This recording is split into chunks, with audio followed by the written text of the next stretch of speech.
Jack said for us not to wait on them, and Bagel is only going to be able to be conscious for an undetermined amount of time. Oh God. I am here while I can. Oh God. Well, hopefully you last as long as possible. Here's hoping. Here's hoping. Righto, time for a much shorter recap than usual. I managed to keep it to like a page and a half this time. I felt very proud. Oh, yeah. Nice. Sadly, the person that normally complains about the recaps is not here to witness such magnificence, but okay. Mm-hmm. All right, I think everything's ready, so whenever you are.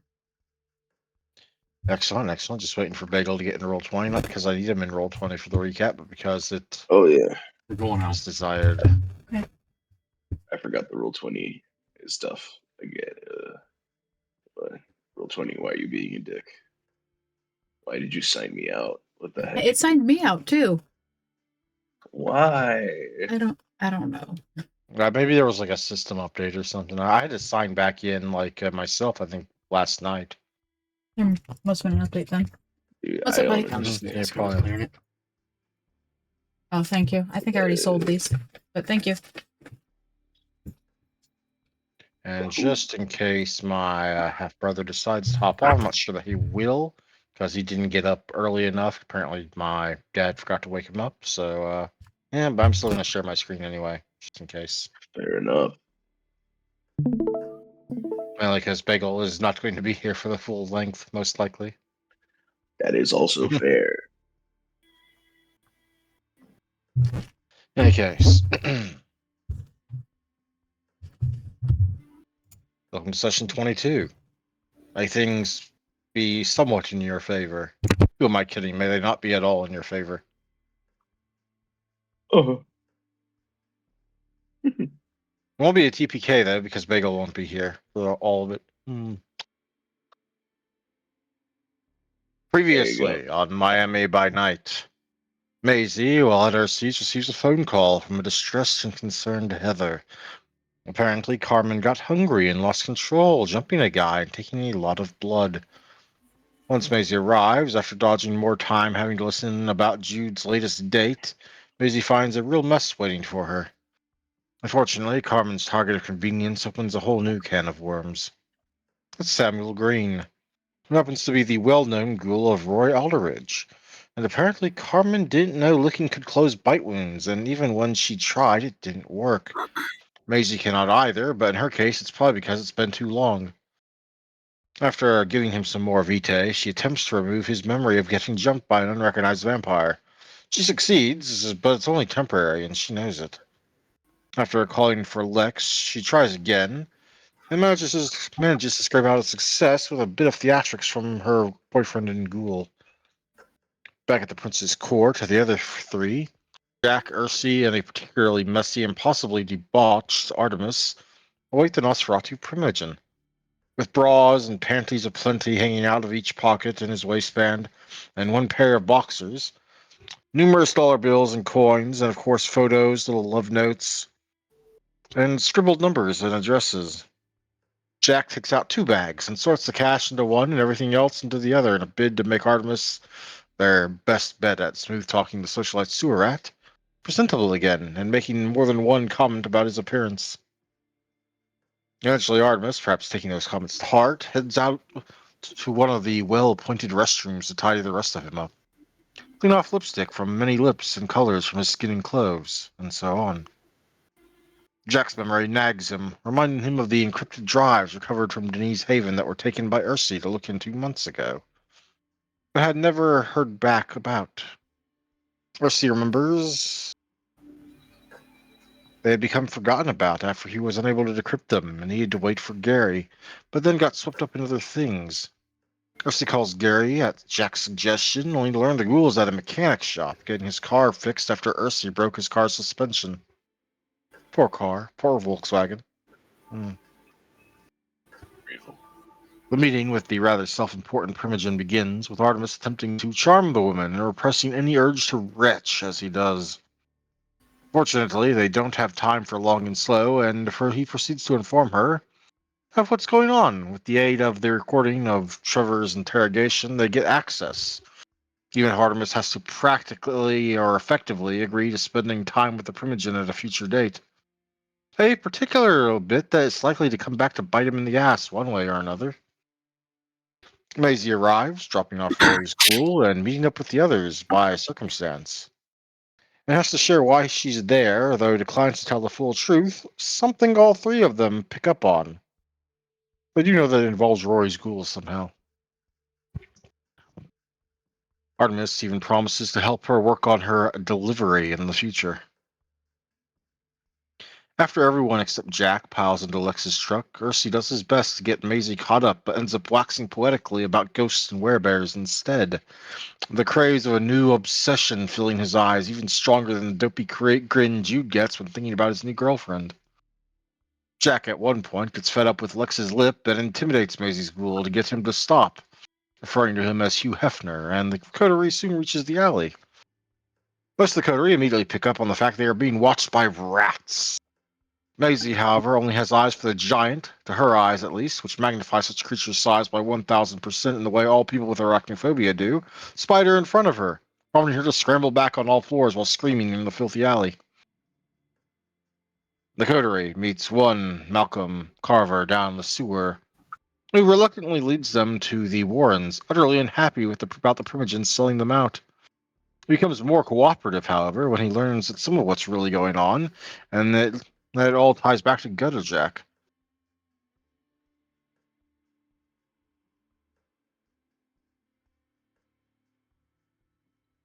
Sounds of destruction emanating from within. The coterie catch Gutter Jack red-handed, attempting to destroy potential evidence, which means someone tipped him off, which seems to amuse Carver immensely. After attempting and failing to entirely vanish, Gutter Jack's attempts to escape are foiled by the efforts of the four. Well, 3. Artemis stands back to appreciate the others dealing with this, watching the Nosferatu's fuck-ups come back to bite him.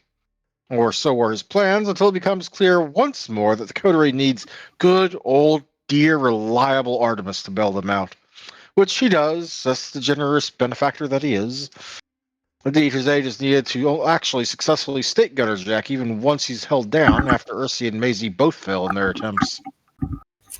Jack empties out a duffel bag the Nosferatu had been carrying to prepare stuffing the state criminal inside of. A box of necklaces with pendants falls out, while matching the ones worn by the 3 victims slain earlier tonight. Data drives as well as worn bits of something that unfolds into a map of some section of the sewers. A certain thing is marked. Gutter Jack's legs are mercilessly broken to fit him into the bag, while Ursi and the others comb Trevor's room. Artemis then attempts to beg his leave, but Ursi prevents him, saying he's needed. They do manage to convince Carver to show him Gutter Jack's hidey hole here in the Warrens, though the Nosferatu does mention he knows the criminal has others elsewhere, but he doesn't know quite where those are. Sadly, aside from some random neon signs and a few odd objects, there's little here. There is, however, an emblem carved into the wall that matches the pendants. A hideous rat wearing a mask. Currently, the coterie are in the Warrens.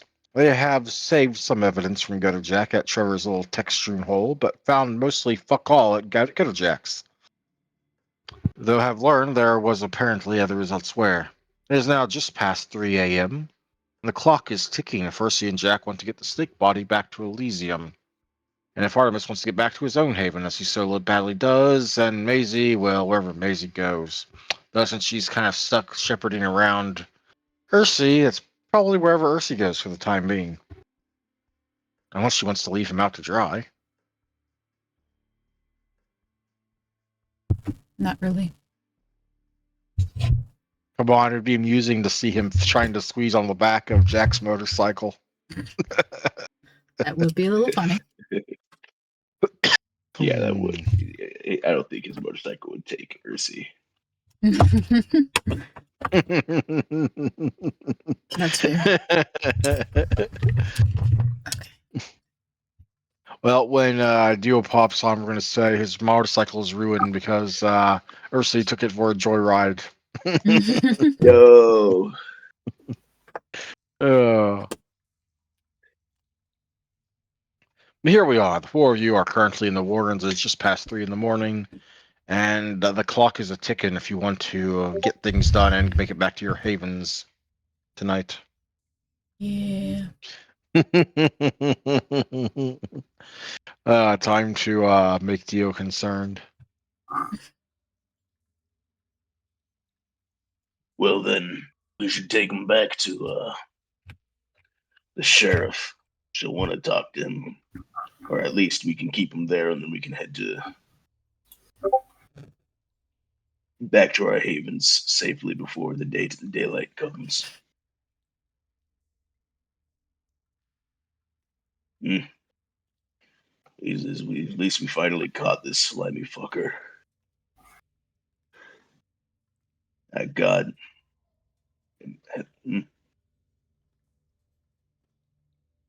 The start.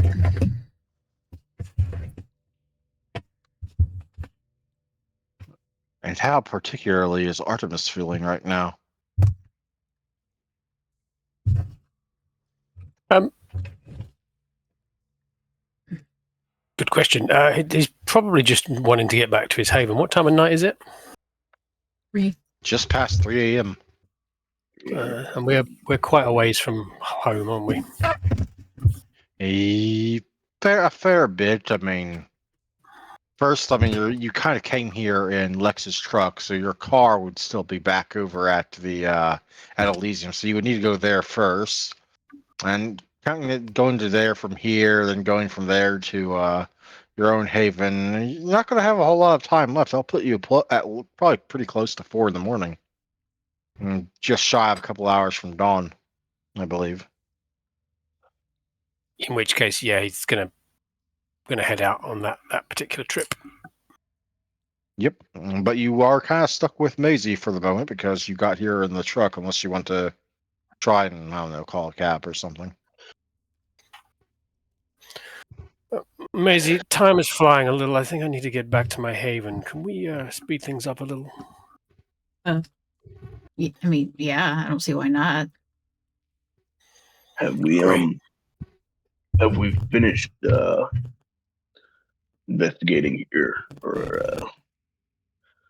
we got all our evidence? I forget whether or not last session we did a ton of investigating here. I think we did. I remember something about hard drives. Data stuff, yeah. In this case, Trevor's, and since he's definitely wanting to not get executed, he would probably help you decrypt them. Nice. You have to unstake him first, though. But I mean, no, that's easily done. Yeah. Sure, back at Elysium, presumably the next night. Yes. Yeah, let's take. I have the It. data. Yes. I have the shit. I have the hard drive. We have the pendants connecting to the executed Fae. The executed Fae doping Thin Bloods. And I'll point at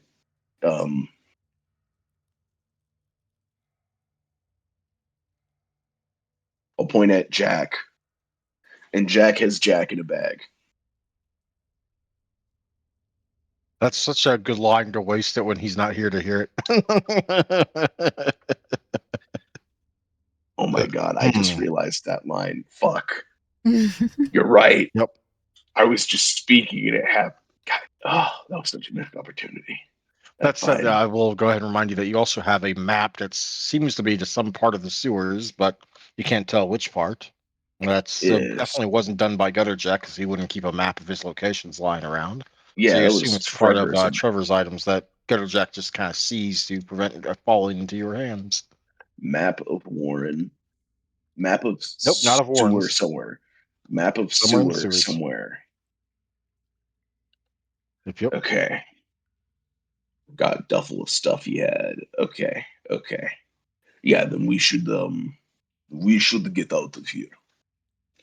What was the other Nosferatu in the room with us? Or outside the room? Carver. Yeah, One Malcolm Carver. Well, then, I do believe if we are all comfortable with the amount of evidence we have collected, Carver, thank you very much for guiding us here. For the foreseeable future, I think this area, Trevor's specific domain here, should probably be left untouched by others. But otherwise, I do believe it is time for us to leave the Warrens and your your home. Yes, Referring to that the sounds Warrens. good. Thank I you very do kindly. hope that the prince makes his execution public. Oh, I do hope so too. Here's hoping I get to do it myself. But most likely it will be the sheriff if it is to get done publicly. And It would be quite with the that, night y'all show. are shown back up the way you came. Yay! Finally out of I the believe sewer. I'm going to have to burn this suit, I believe. Oh, absolutely. My jacket is ruined. I have to buy a new one. You guys just not have a I- And then you have washer to and make sure dryer? a whole bunch of new pockets are sewn onto it. I mean, there is such thing as a washer and dryer. You know that, right? I don't. Do you see the amount of gashes in my coat filled with just muck? Do you not have a needle and thread? That's pretty easy. Done in enough time for Lex. Hold up, I must Alas, double they do check. not make water hot enough to clean the memory of this place out of my mind. That's I will a have you to problem. agree with him. It is very much so that I have found Malenki as a very astute nose, and so I'd rather not upset them. I'm just going to note this down as the entire coterie just casually insulting the Nosferatu home where there are animal ears to be listening Oh, I thought to. we were already gone. I thought we had already left. You were outside the Warrens, but you already know from last time they have rats all over this area. Note, I didn't note, realize Hazy's not that. talking shit. Hazy's trying to come up I'm with sorry. solutions. Do they think it smells nice down there? Well, regardless, it is still, regardless of how we feel, this is still very kind of Carver to. I know he didn't really have a choice because of the primogen, but still, their services were appreciated, and at least by me, will not be forgotten. In any case, I assume you make it back to the truck where Lex is waiting impatiently, staring at his watch, listening to the radio. You know, Lex things. Yep. Drumming his hands on the wheel. A little less. Dun, dun, dun, dun, dun. Oh, hey, big guy. You're listening to the radio, huh? Is it M or F? Maisie. Yes. And Wrong year, thank you. Out of character. oh shit! Is there not AM or FM? You said am or We're gonna go Oh with the no, I know Pringle that the next. joke. I know. The joke doesn't exist yet. That's why I was making it. Damn it. Maisie, your friends are being weird again. They're I kindred. was making a joke. Come on, it is AM and FM. AM and Yeah, and never Maisie, could mind. you go I'm ahead getting and, you it know what, back. I'll just do it. Maisie digs around. I mean, not Maisie, sorry. Lex digs around in like a compartment under one of the back seats, ends up pulling out towels. They drapes over all of the back seats and the passenger seat. You know, that's why I was just going to take off my coat and put it in a plastic bag from my coat. Come on, we're burning moonlight. I have a Yeah, feeling yes, that y'all yes. wanted to be back somewhere before we're done. Very true. Very true.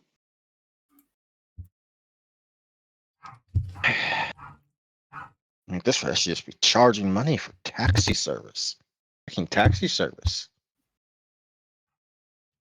You're my I'm a taxi vocalist service. in a band, you know. I mean, we're not like we're not like an uber famous band, but we're a band, damn it. Well, well, well. The handsome boy.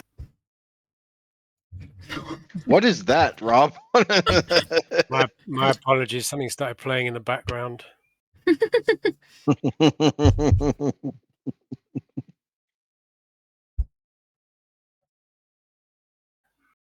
I think I'm downloading something, and I think the download's finished, and the demo started playing, so I've killed it. Hmm. There we go. Done. So, where to? Back to Fancy Schmancy Land, or I think we need to go back to. Sorry, there was something behind distracting me. Not Elysium, the other one, the tower, right? well, technically it is Elysium. Elysium comes in two halves in this city, Okay, but then the Princess Court part is what you mean. yes, that one. I forget in Seattle it's separated. They're two different places. Mhm. Yep, Elysium here is in fact different. We need to go back to Like, Elysium. So Possibly fancy very smancy town. different. fancy Fancy smashy. Schmancy Town it is. Between the 10 or so minutes to get back to the surface, half an hour drive, it is now 3:40 something. And Getting Artemis has close. been made to wait and sit around in those absolutely wretched clothes for the last half hour and change.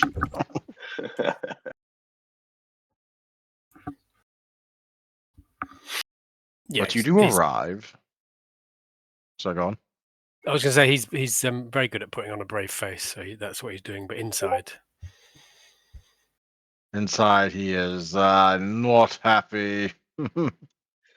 Inside his. Hmm. Returning to the prince's court, one staked gutter jack with broken legs in the bag, and a fair amount of potential evidence in another. The hour is late as the truck and motorcycle pull up outside. The building is still in lockdown, with multiple ghouls and kindred within and trapped by the lockdown, who, as you pull up and presumably start heading inside, are seeming to grow even more impatient with the encroaching day.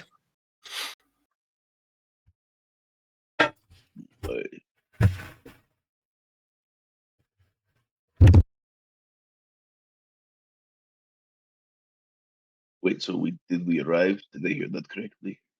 Yeah, you have arrived, yes. We- And the lockdown is still in effect, and the people that are being held here by the lockdown are not happy about it.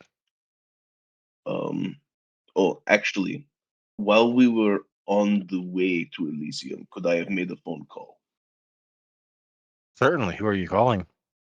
I would like to call the sheriff. Smart decision, I suppose. Boop, boop, beep, boop, boop, boop. Brrr. Speak.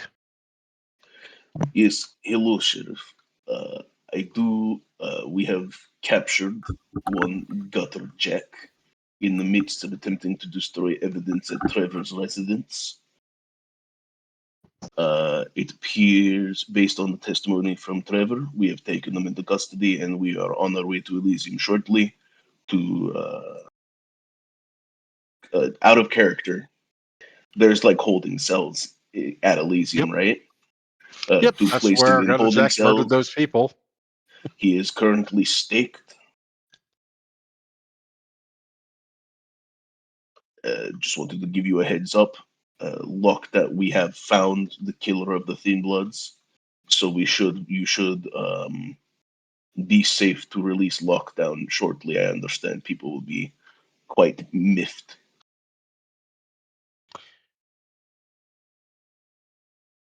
I will speak with the prince, and it will likely be done the moment he is safely in the cell. Very well. And we shall be there as soon as we can. Drive quickly. Travis has already had to, well, torture one of our fine citizens. Oh dear. Yes, we will be there. We will be there quickly. All right, Sheriff, I will see you then. Thank you. See you then. And then as soon as the call hangs up, I'll go, You'll start cat coughing and hacking. Got it. yes, 100%. Hey, Lex, you got to push it. Like, you really need to push it. We need to get there ASAP.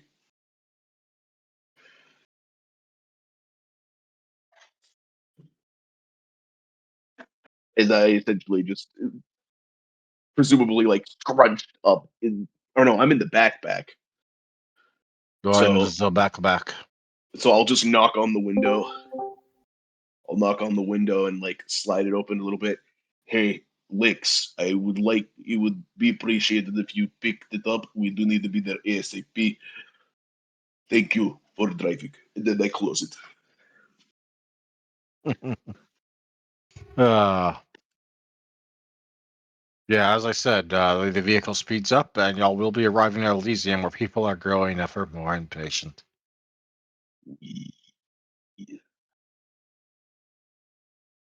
And welcome to you. Also, yes, hello. No.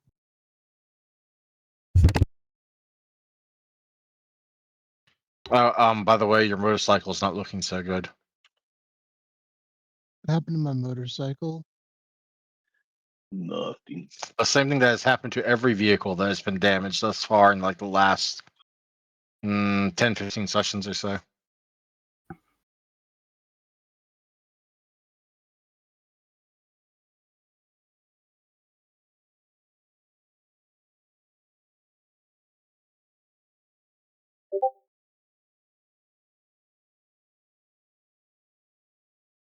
Ursi has a fat ass. That's why. Okay, not what I was expecting him to say. No, in all seriousness, your motorcycle's fine. And y'all are currently returning to Elysium, and Artemis is getting antsy to get back to his haven and get out of these clothes so he can burn them later. Indeed.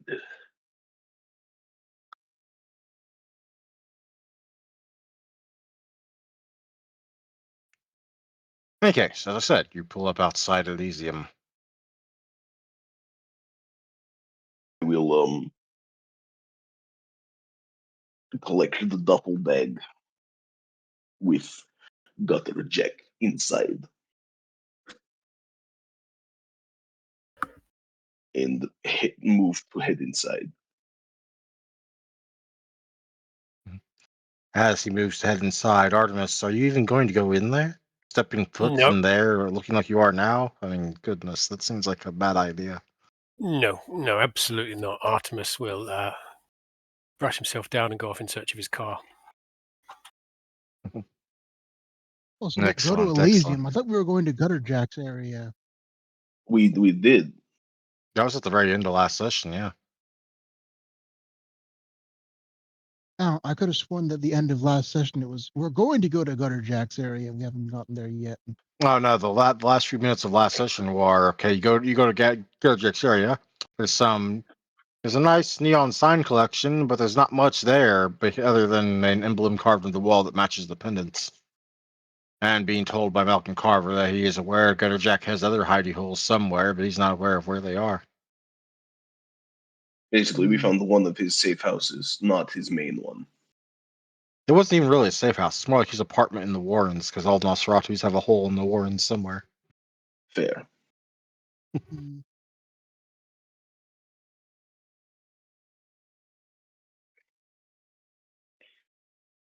Yeah, waiting at the entrance and holding back more than a few impatient kindred or ghouls is Travis.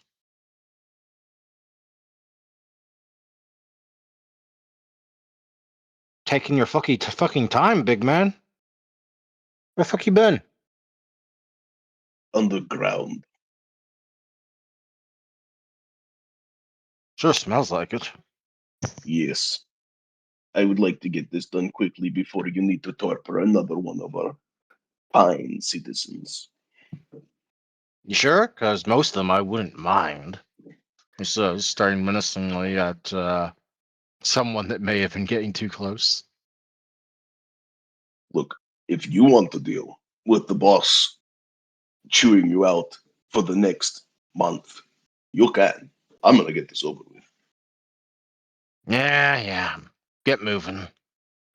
As I move past.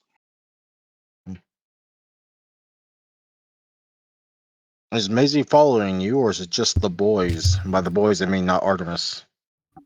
I mean, Maisie will follow if she was invited. She has not been invited, no. So, unless she's invited, she will not follow.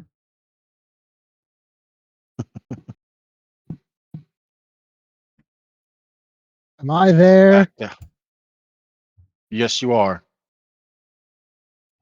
Maisie, come on. Let's get this over with.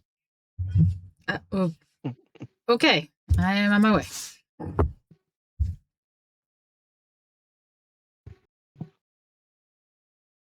So Jack, Hersey, and Maisie will end up walking down into the basement levels. Maisie, this is your first time being down here, and it's definitely your first time once you get to the third level, which is where the holding cells are. So This is also where, if you ever fuck up, you will be staked and dragged to until it's time for your public execution.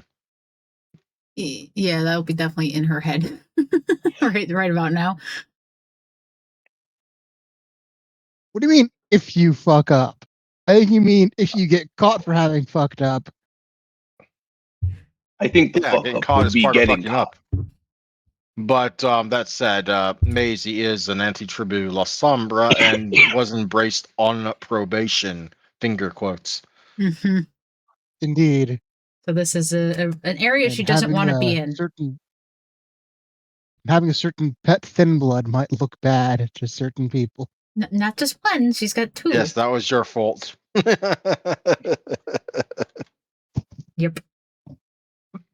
Yep. Hmm. See, Macy's Anyway, a little nervous. I'm gonna open up the. I'm not even gonna bother taking Gutter Jack out of the duffel bag. I'm gonna unceremoniously chuck the duffel bag in.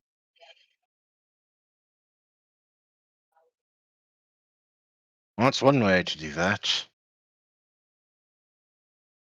Yes, The sheriff standing by the cell.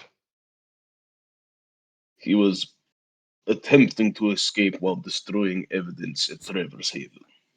Have you seen As the? I Yes, he told me on mentioned the to you. phone. Anniversary stuff that's coming out? No.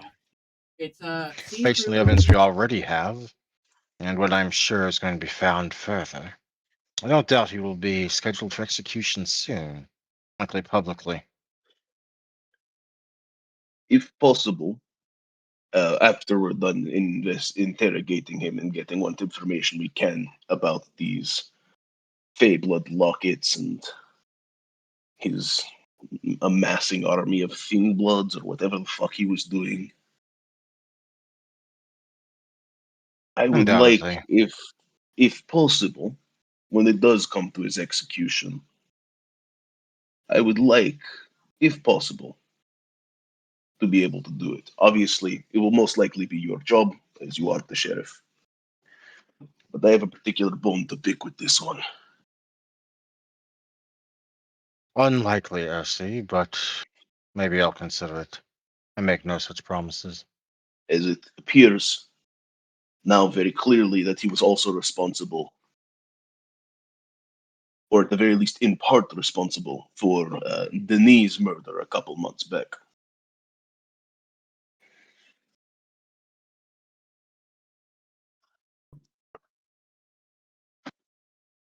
Hmm. All of the same. Yes. Very least, I'll have fun interrogating him. I'll get back here as relatively soonly as possible. Tomorrow night as you can. We're running out Yes, of night now, and I imagine you both have havens you'd prefer to be at. I will most likely be going to the Chantry tonight. It is a little bit, basically almost too late to get back to my normal place of stay right now. Well, then Out do of so. character, is my place too far as well then? Oh no, you're in a nicer part of town, therefore you're arguably closer to Elysium.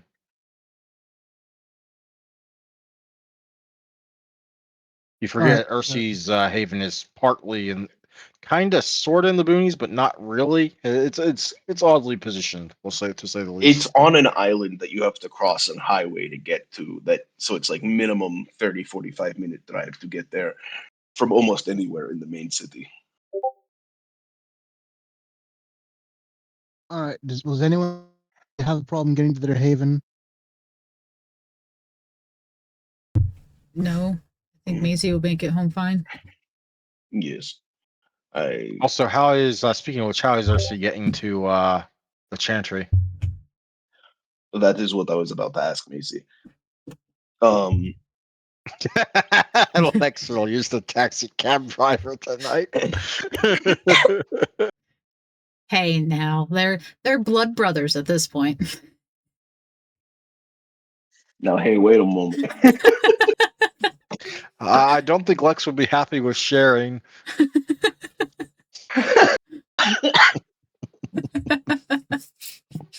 Yes, I would uh,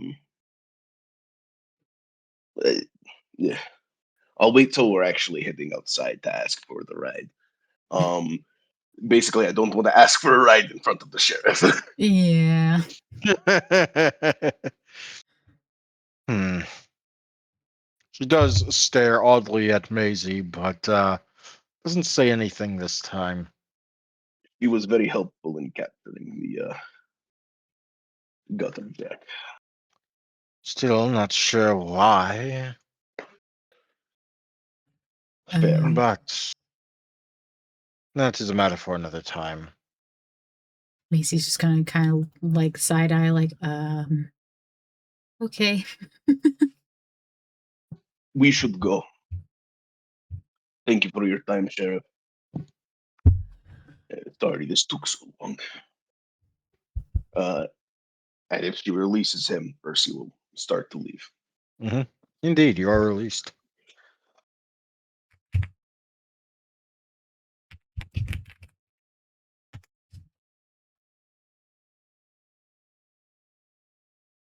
Did our associate do something bad that I need to know about, boss?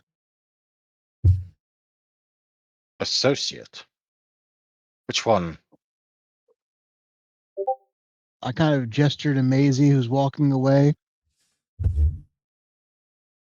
No, I'm just curious why they were down on this level, but I'll let it slide this time.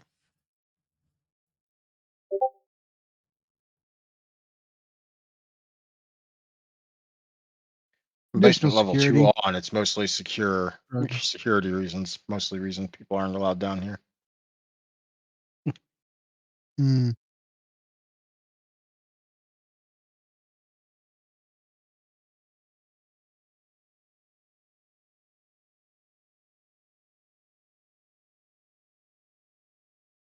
Anyway, I guess I'm headed back to my place, Indeed, you assuming everyone are. else can make it back to theirs safely.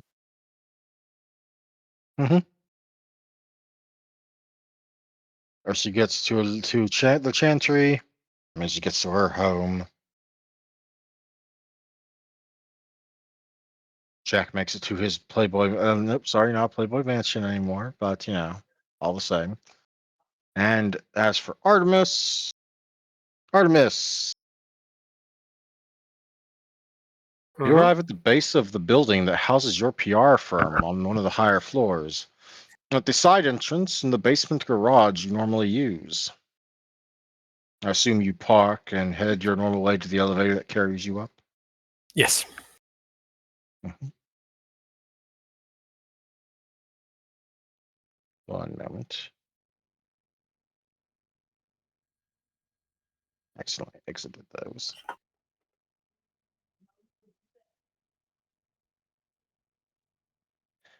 As you round the corner to approach the door, there is someone waiting for you. Two someones, actually, and your sour mood sours further.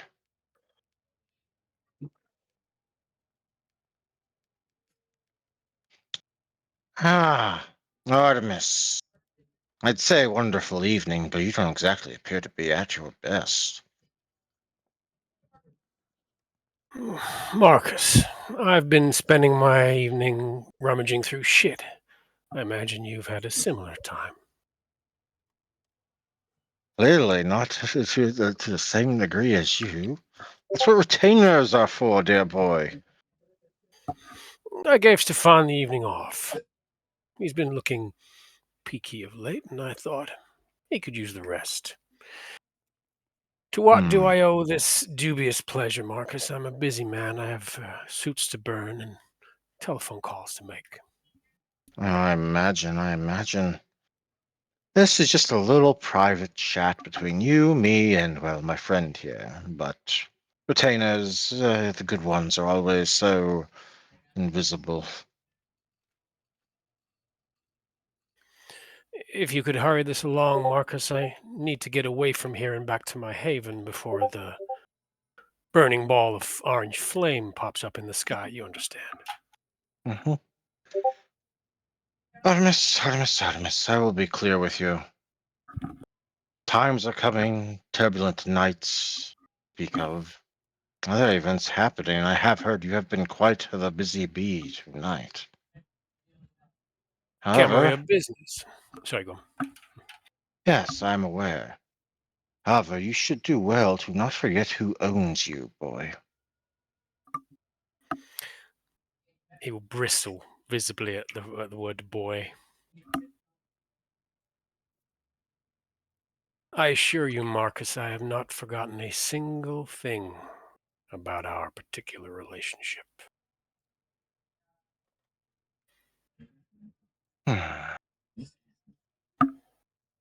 See that does not change. Have a wonderful Why, evening. only one of our final deaths could ever make that change, Marcus.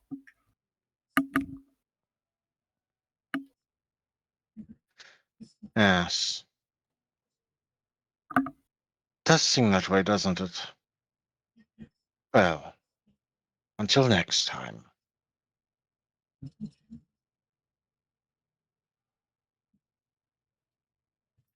He does move to leave.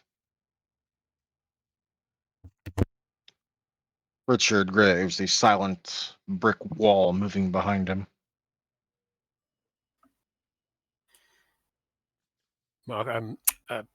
Artemis will enter his offices, lock the door behind him, and mutter to himself, "What a ghastly little turd of a man."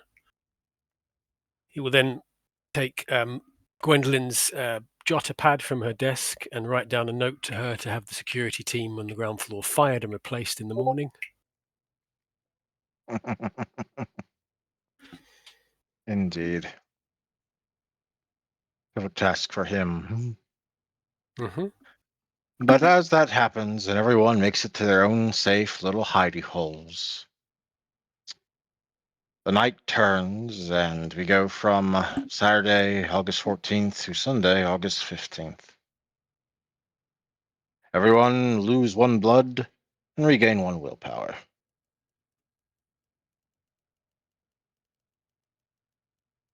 After I honestly half expected you to consider using one of your dwindling willpower to try and activate Majesty.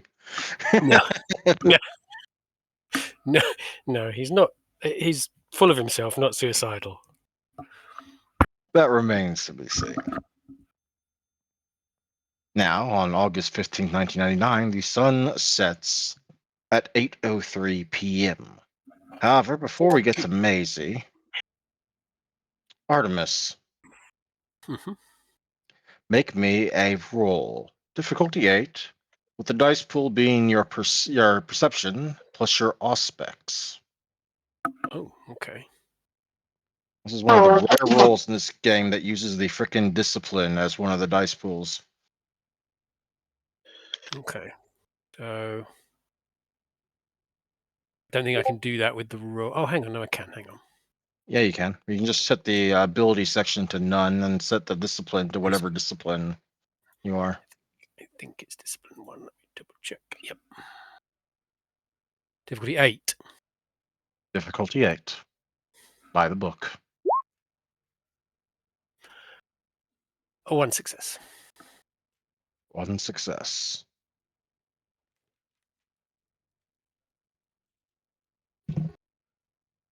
Oh, I didn't even notice that Jack stopped listening. Yeah. He's still deafened and muted. He can awaken. He can go ahead and undeafen now. So I'm just gonna.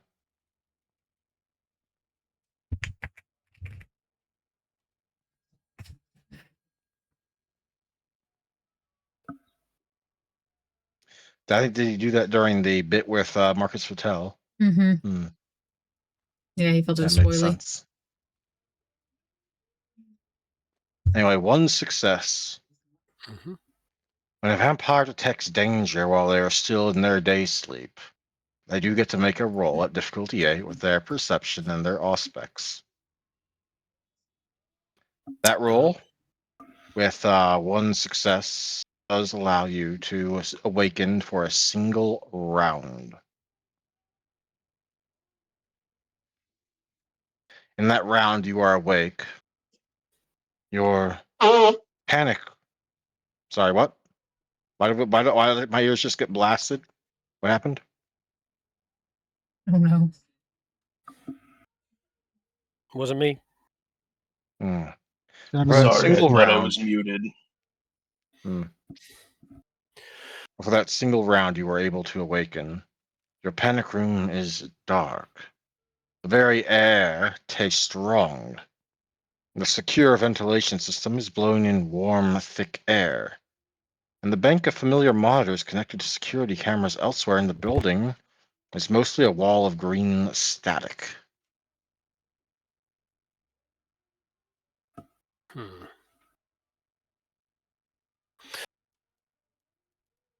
Would I have a panic button in my panic room? Quite possibly, yes. What Like sort of panic button? So smashing the button puts a call straight through to probably Stefan as in a kind of get here now message. I'll 'Cause allow it. Sure. I've only got the 1 round to operate, so that's Yeah, you've only probably got the 1 round. Yes, that's correct. drunkenly Not almost even enough swaying, time to really dial a phone and wait for someone to answer either. So, yeah. drunkenly kind of swaying from side to side in that way that if you've ever slept for 14 hours and woken up, you have that You're sort of groggy. yeah. And then that grogginess takes you and you pass back out onto your Yep. whatever it is you sleep on in there. Yep.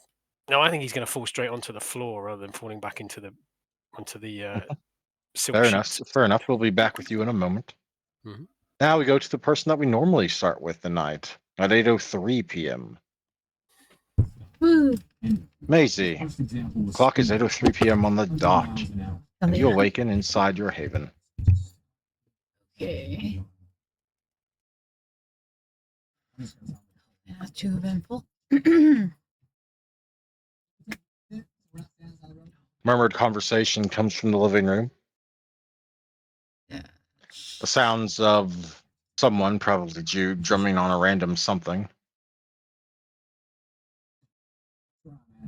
Maisie will head out to the living room.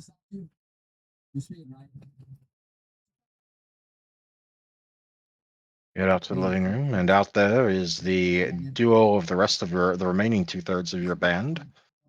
One Lex Calder and one Jude Voss.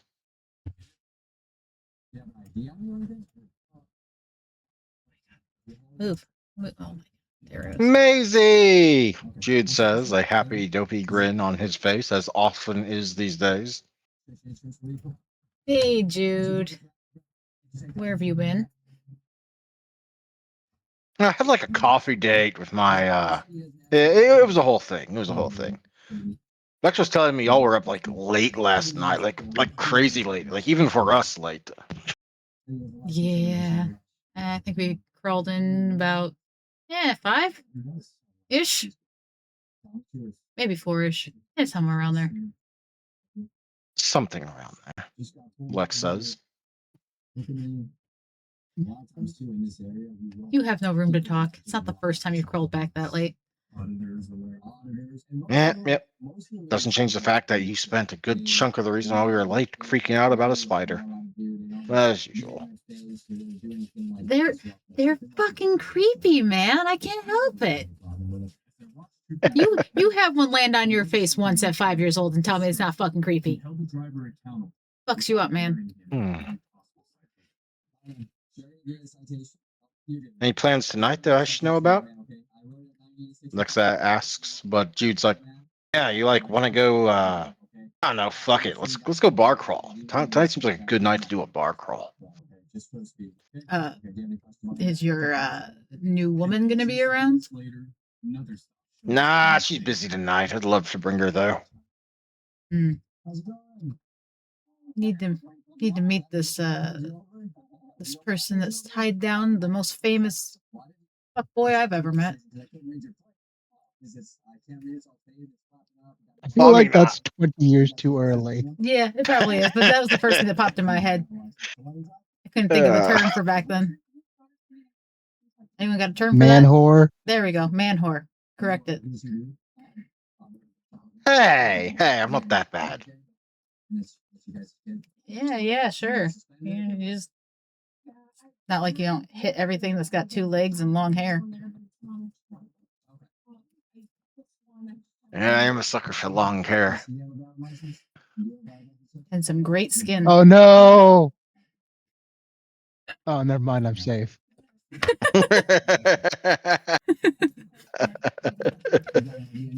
Oh. It also has to be female, mind you. Yeah, I did specify. Shoot straight as an arrow. I just heard 2 legs and long hair. Okay. Had me scared for a minute. And some great skin. But as y'all converse, and the clock ticks to 8:10, the television on mute has something pop up across the screen, causing your eyes to turn to glance at it and perhaps slowly widen in horror. And we jump back to Artemis for another roll. Uh-oh. Okay. Same roll again. Same roll again.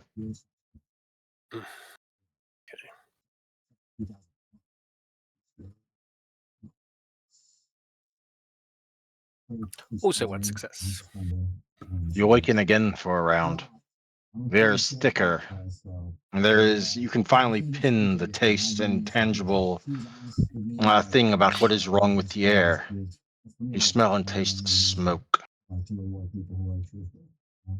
Who's watching TV? Maisie's watching TV. Oh, in the background, yes, somebody's watching TV too. Can't do anything about it. The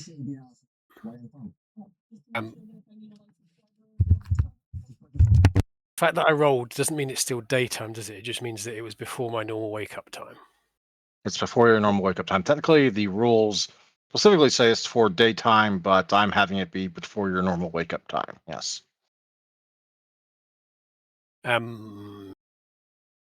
Correctly, anyway. I guess he's... You have another round of action. Would he know what time it is and therefore whether the sun's up? There is a clock, I'm sure. Okay. And it does have it set to, it does show 8:10, and I presume you at least keep somewhat track of when the sun should be setting and falling, give or take a certain amount of minutes. But as best you can tell, it is after sunset. Okay. But again, your body is lethargic. You have one action. He will smash the door opening button then, I guess. The door opens, and you see one thing before you fall flat on your face once more. A slightly smoky room, not too smoky yet, and a feminine figure you recognize tied to a chair in front of you.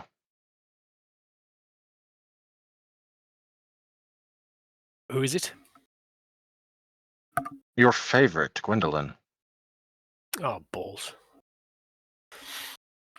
Bowls indeed. You once more turn into a temporary corpse. Mhm. As for we flip back over to Maisie, who gets the full thing, as I imagine the audio is quickly turned back up. Yep. Flashing across the screen, red breaking news, WTVJ, NBC6 Miami. Office tower fire, multiple floors. Hill Avenue, downtown Miami, Sunday, August 15th, 1999. We are interrupting your regular programming with breaking news out of downtown Miami. Miami Fire Rescue is responding right now to a major fire at Brickell Avenue office tower. We go live to our reporter on the scene. Yes, that's right. Fire rescue has been on site for roughly 20 minutes now, and the situation is serious. Flames broke out at first at ground level, possibly in the lobby or the building's utility corridor, but have since jumped several floors above, and some viewers say, some witnesses report of seeing fires start in the upper floors before the fire could even have spread that far. Possibly multiple instances of an arson or a very, very bad electrical grid malfunction. We don't know. This is a roughly 30-story commercial office tower, home to a number of well-known office businesses, including a regional office of Coastal Atlantic Bank, the law firm Hargrave Dunn and Associates, and the public relations firm Wheeler and Locke, which occupies the entire 30th floor, the top of the building. That's a detail that will be of particular concern to firefighters, as crews working the upper floors will have very little above them to fall back to. On a Sunday evening, do we have any sense of how many people may have been inside? Building security confirmed to one of our crew members that the tower does see weekend activity, particularly among the legal and financial tenants who keep irregular hours. We've seen a number of people exit the building, some in business attire, suggesting at least a portion of the offices were occupied tonight. Miami Fire Rescue has multiple ladder companies working the upper floors, and we're told an interior team has made entry. At this hour, there is no official word on injuries, but paramedics with rescue units are staged here and appear to be actively treating at least 2 individuals on the east sidewalk. We'll, of course, stay on top of this and bring you any updates the moment they come in. Again, if you are just joining us, a multi-floor fire is burning right now at a commercial office tower in the Brickell area of downtown Miami.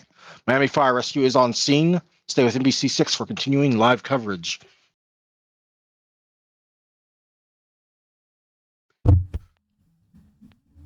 Fuck. Lex, we gotta go. Like, why? I mean, it's bad. I mean, it's a building on fire, but why does that affect us again? Artemis. That's his building.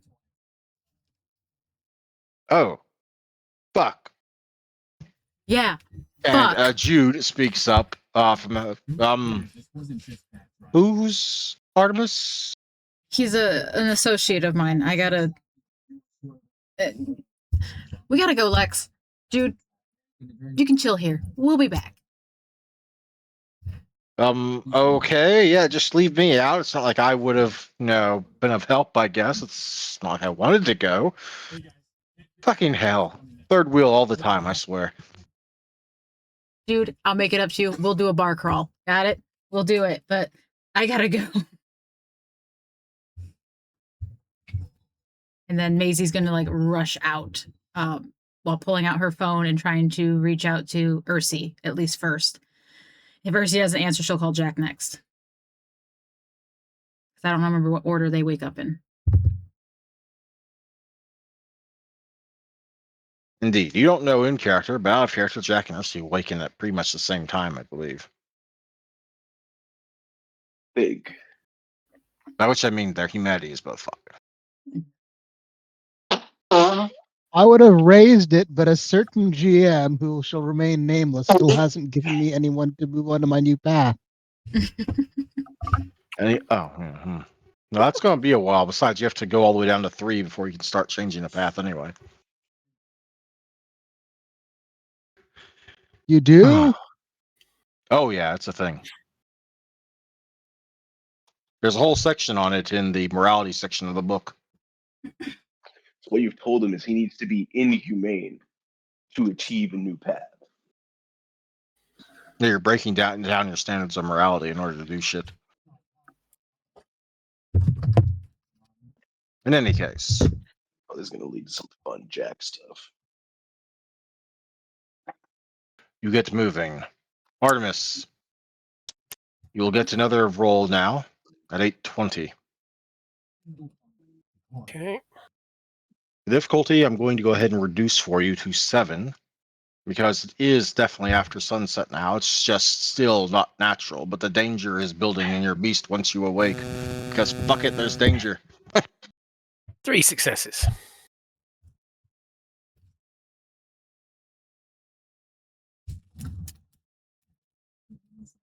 You awaken. It's been 10 minutes. And though it's a bit. Every ounce of your undead nature wants to resume the day's sleep, but your beast and you both have other plans. You awaken, and you may stay awake, though you'll be moving lethargically and acting lethargically for the first few minutes, if you follow. Mm-hmm. I should be able to pick Gwendolyn up while she's still tied to the chair. That shouldn't be too She tricky. is. Her eyes are wide, her mouth is duct tape, and she is tied via rope and tape to the leather chair she normally works in. It's unsure how much Artemis she's sleep. seen, but she definitely Well, saw you be a corpse for a moment. Sorry. Artemis sleeps in nude, so she's seen quite a lot now. Oh, yes. She definitely has. Nude you picks her up. This floor is filling rapidly with smoke. I think Artemis wants to head for the roof. Very well. You will head to the roof. But as you go, I want you to make me a perception alertness check, difficulty 7. Okay. Or 3, I suppose, if you want to use heightened senses. Oh, I think I probably will.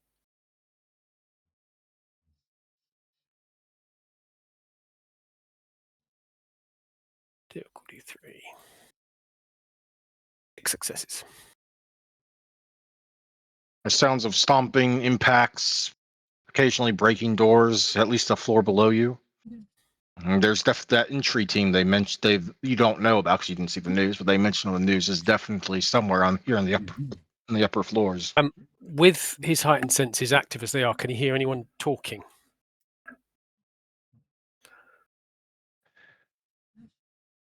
Basically, what I want to do is see if he can work out if it sounds like people who are smashing the place up, or if it's people looking for survivors and rescue teams sort of thing. Mm-hmm. I can allow that, but that will have a consequence you won't know about until later. Good? Okay. Yep, that's fine. All right. Everything sounds like heavy firefighters in gear that are absolutely looking for survivors, and as you listen, actually find one on the floor below. In which case, he won't head for the roof. He'll head down to the floor below.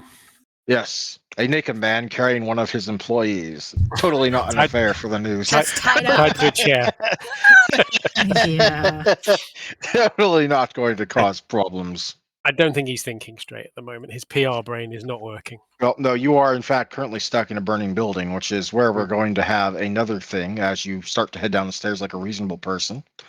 The smell of the heat, the smell of all the smoke, the smell of the burning building, the flames you can see peeking up from lower floors past the bottom of your windows, which you're so happy about.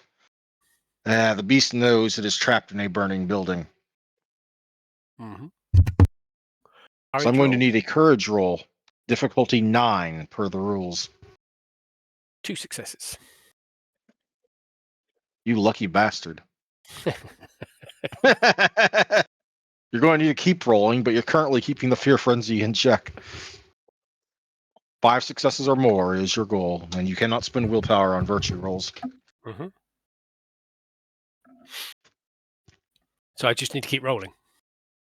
Oh yeah, absolutely. Okay. Once per round. Another success.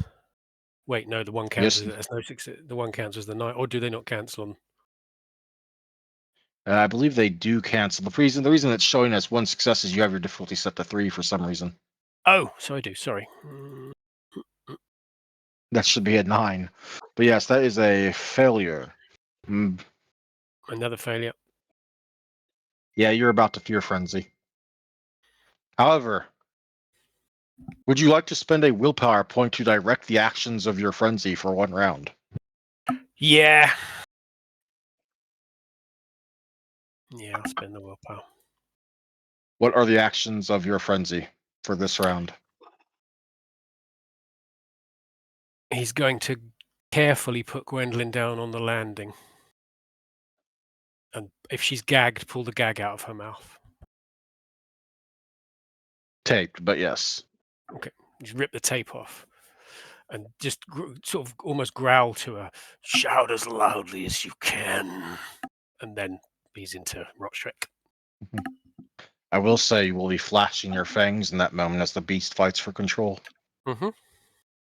But she's already seen enough things to be Oh, she's seen some things now. yeah, absolutely. Very well, the beast is going to take control. Fire's below you, but there's also danger above you. Well, actually not danger above you. There's only rising higher, so it's going to run up to the roof like you originally planned. Mm-hmm. But once you're out here, you can truly see the extent of the smoke rising thickly on all sides up into the sky. There's sirens and other things below. Your mind can perceive it, but even though you're not in control, the wailing of the sirens, the what? Sorry, what? Are there other buildings of a similar height around this office building? Or similar height or lower? Because I think Artemis might try and jump. He might if he wasn't frenzied. Are you going to try and do? So he wouldn't, like, he can't go any further now. So what would the frenzy do? Suppose he could try and jump to one of those neighboring buildings, but that's going to be quite the gap to cross and jump. How many feet? Let me go ahead and turn to the page on the jumping. It's 3 feet per success. Oh, so it's like 1 meter a yard per success. Okay. I mean, But I even can the ones that would be nearby, it's probably going to be that because the ceiling, the roofs get a little narrower as these things go up. Technically, it's going to be at least 10 meters or yards. Yeah, I can't get that many, even with my potence. I can't get that many successes. Where is it? Jumping strength or strength plus athletics for running and jump? I don't Yeah, have but your athletics. beast is in control right now, isn't it? It And is. let me open up your sheet. You're going to be a very hungry boy when you wake up. Mm-hmm. Let me just double check this works, just to make sure it would.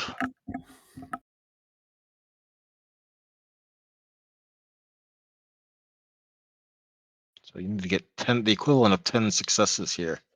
Yeah, it's not. What generation are you? I am 10th.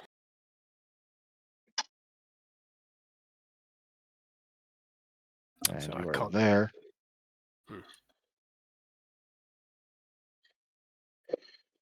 Yes, well, your beast is going to do its level fucking best. So as you run around, frantically sniffing, frantically clawing about here on the roof, trapped in on all sides by smoke, frantically looking around, your beast is going to start draining your fucking blood pool into your strength at 1 blood point a turn. Mm-hmm. Still not going to be enough to get 10 successes unless I rolled a bunch of 10s. We will see. Let's But do it. I want you, Fuck it. Fuck it. Let's do it. over the next let's see, 8 times 3, so for the next 24 seconds, you're going to be dropping 8 of your blood points into boosting your strength to 10 for 3 rounds. Oof. Okay. And you will be spending another blood point to activate potence. For automatic successes from your potence. So go ahead and roll me a strength with your thing set to boosting yourself all the way up to 10. Okay. So I believe set to +8. And on the boost section, the dice panel page, and make a strength check.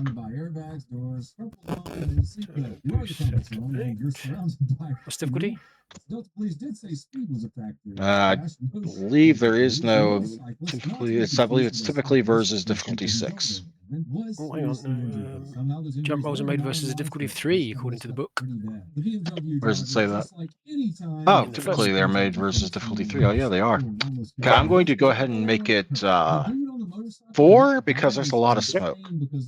Okay, so I've got 3 automatic successes. You cannot spend willpower because the beast is in control, not you, and willpower is more a thing of yours. Absolutely fine. Oh, 8 successes. Oh my god, you did it. You jumped clear off of this building, Look at all those flying 9s. majestically through the smoke, through the nighttime sky, and land with a grunt of impact on a roof about 5 stories below your own. I will go ahead and be rolling 5 dice of bashing damage, though. Okay. So I need to roll a soak. So 3, you'll need to soak for 3 bashing damage. Nope, I take a 3 bashing damage. Well, because you're a vampire, it gets halved. So you're going to be taking 1 instead of 3. So bruised. Okay. As he lands, he turns his ankle slightly.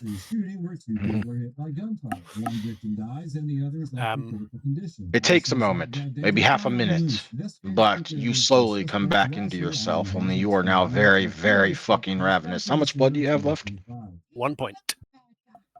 For the duration of this scene, which lasts until I say it does, while your blood does not stay up at 10, because boosting above your clan limit +1 only lasts temporarily, you will be at strength 6 until the scene ends. So you are back in control. Just roleplay a bit of that moment before I switch back over to Maisie. The red mist clears and Artemis looks up, realizes he's on a strange roof, looks back behind him at the flame-lit tower that he's just jumped from. Holy fucking shit. And then he looks down at himself naked. Holy fucking shit. I need... God, I'm hungry. Is there a fire exit door for this roof nearby? There is indeed. He's going to shoulder his way through it. Before you do that, let me get a little bit of description in here. You looked at your tower, the ground floor, the 3rd floor, the 7th floor, 17th floor, and the 29th floor are all on fire. Okay, so there's gaps in the fire. Gaps that make no sense, at least to most intelligent minds, or to have simply jumped from lower floors. If Artemis will rue the fact that he doesn't have his dictaphone with him, otherwise he'll be making a note to self. Get a sprinkler system fitted in that damn building. He certainly has a dick. That's true, Oh but my if, God. if anyone catches him talking into it, he'll be in more trouble than he already is. Oh, that was a As for fine Hopkins. comeback. That was a fine comeback. Okay. Oh, but yeah, I actually forgot to include that in my No, but I plan would not description. Technically, you do have sprinkler systems, but they are clearly suboptimal and were probably installed back in the 70s. Now, I will be right back because I need to dash to the bathroom. Yeah, I think I'll do the same. Also, I will say I would not put it past Artemis to talk to his random body parts. Be like, Hand, you're looking awfully beautiful today. That does sound him.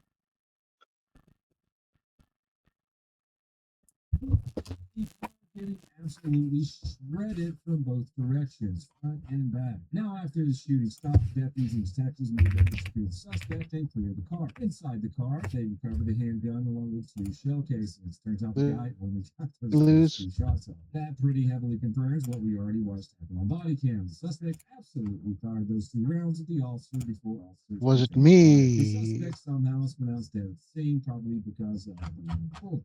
As for the officers involved, there is still an administrative investigation underway, which is standard for an officer-involved shooting. But I think most normal human beings can probably agree on this one. If police surround your car, order you to drop the gun, and instead you decide to start shooting at them through your windshield, what happens? Next is very likely going to become a closed casket situation. That's all I have for you fine people today. If you want to help support the channel, please go check out Crime is Fun. That's my new long form story format. Boom, boom, It's in boom, a boom, podcast boom, format, so boom. it's great for listening to in the car, or gym, dog, throwing bricks at cyclists, whatever. Head on over to pepperbox.tv to see all my videos uncensored and a bunch Back of in the room. exclusives from my friends and I, or go to donutoperator.com to see everything I'm doing these days. Until next time, please have a fantastic day.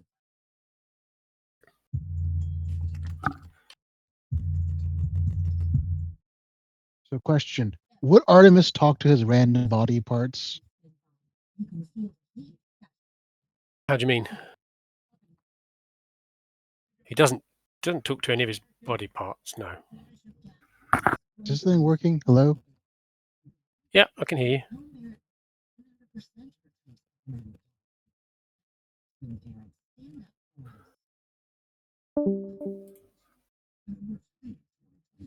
Can anyone else hear me? I can hear you. Cool. Hello? Hello. We can hear you. We can hear you.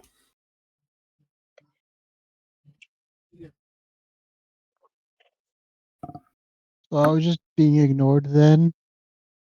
No, I he was answered talking you. to you. Sorry, what? I didn't hear you. Sounds like you're going in and out, man. I just got back and you're kind of, man.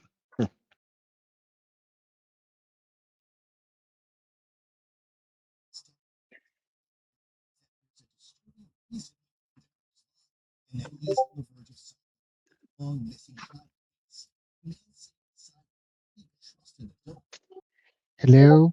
Is this better? Yes. Good.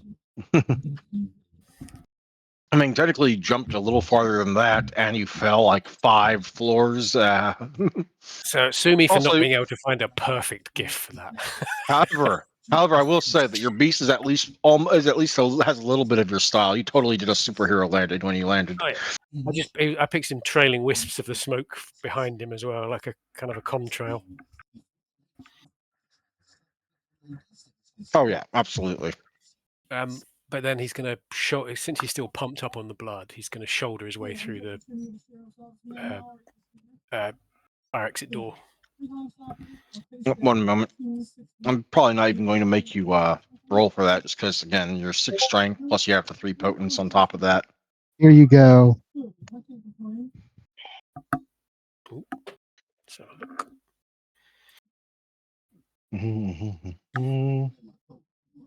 Alrighty. Also, Now what are you you streaming are. for? Oh, in case my half brother joined us, but I think he ended up sleeping in. No. You burst open the fire exit door and start descending the building. But, as you have already noticed, you are ravenously fucking hungry. And naked. Don't forget naked. I think that should be. And naked, yes. There's a middle-aged fellow, just 2 floors down, staring out a window. And you see him as you pass by these on the stairs down. And pause. Make me a self-control roll, my friend. I mean, I'm going to feed for him, whatever. But what's the difficulty?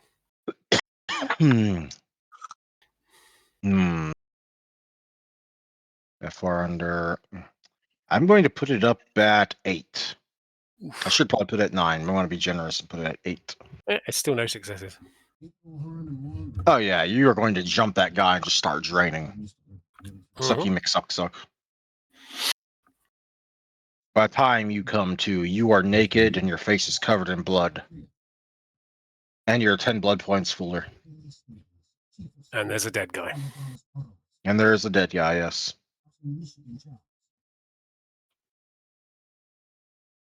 He will. Let me double check the humanity chart here. I believe you are 6. I am indeed 6. Yes.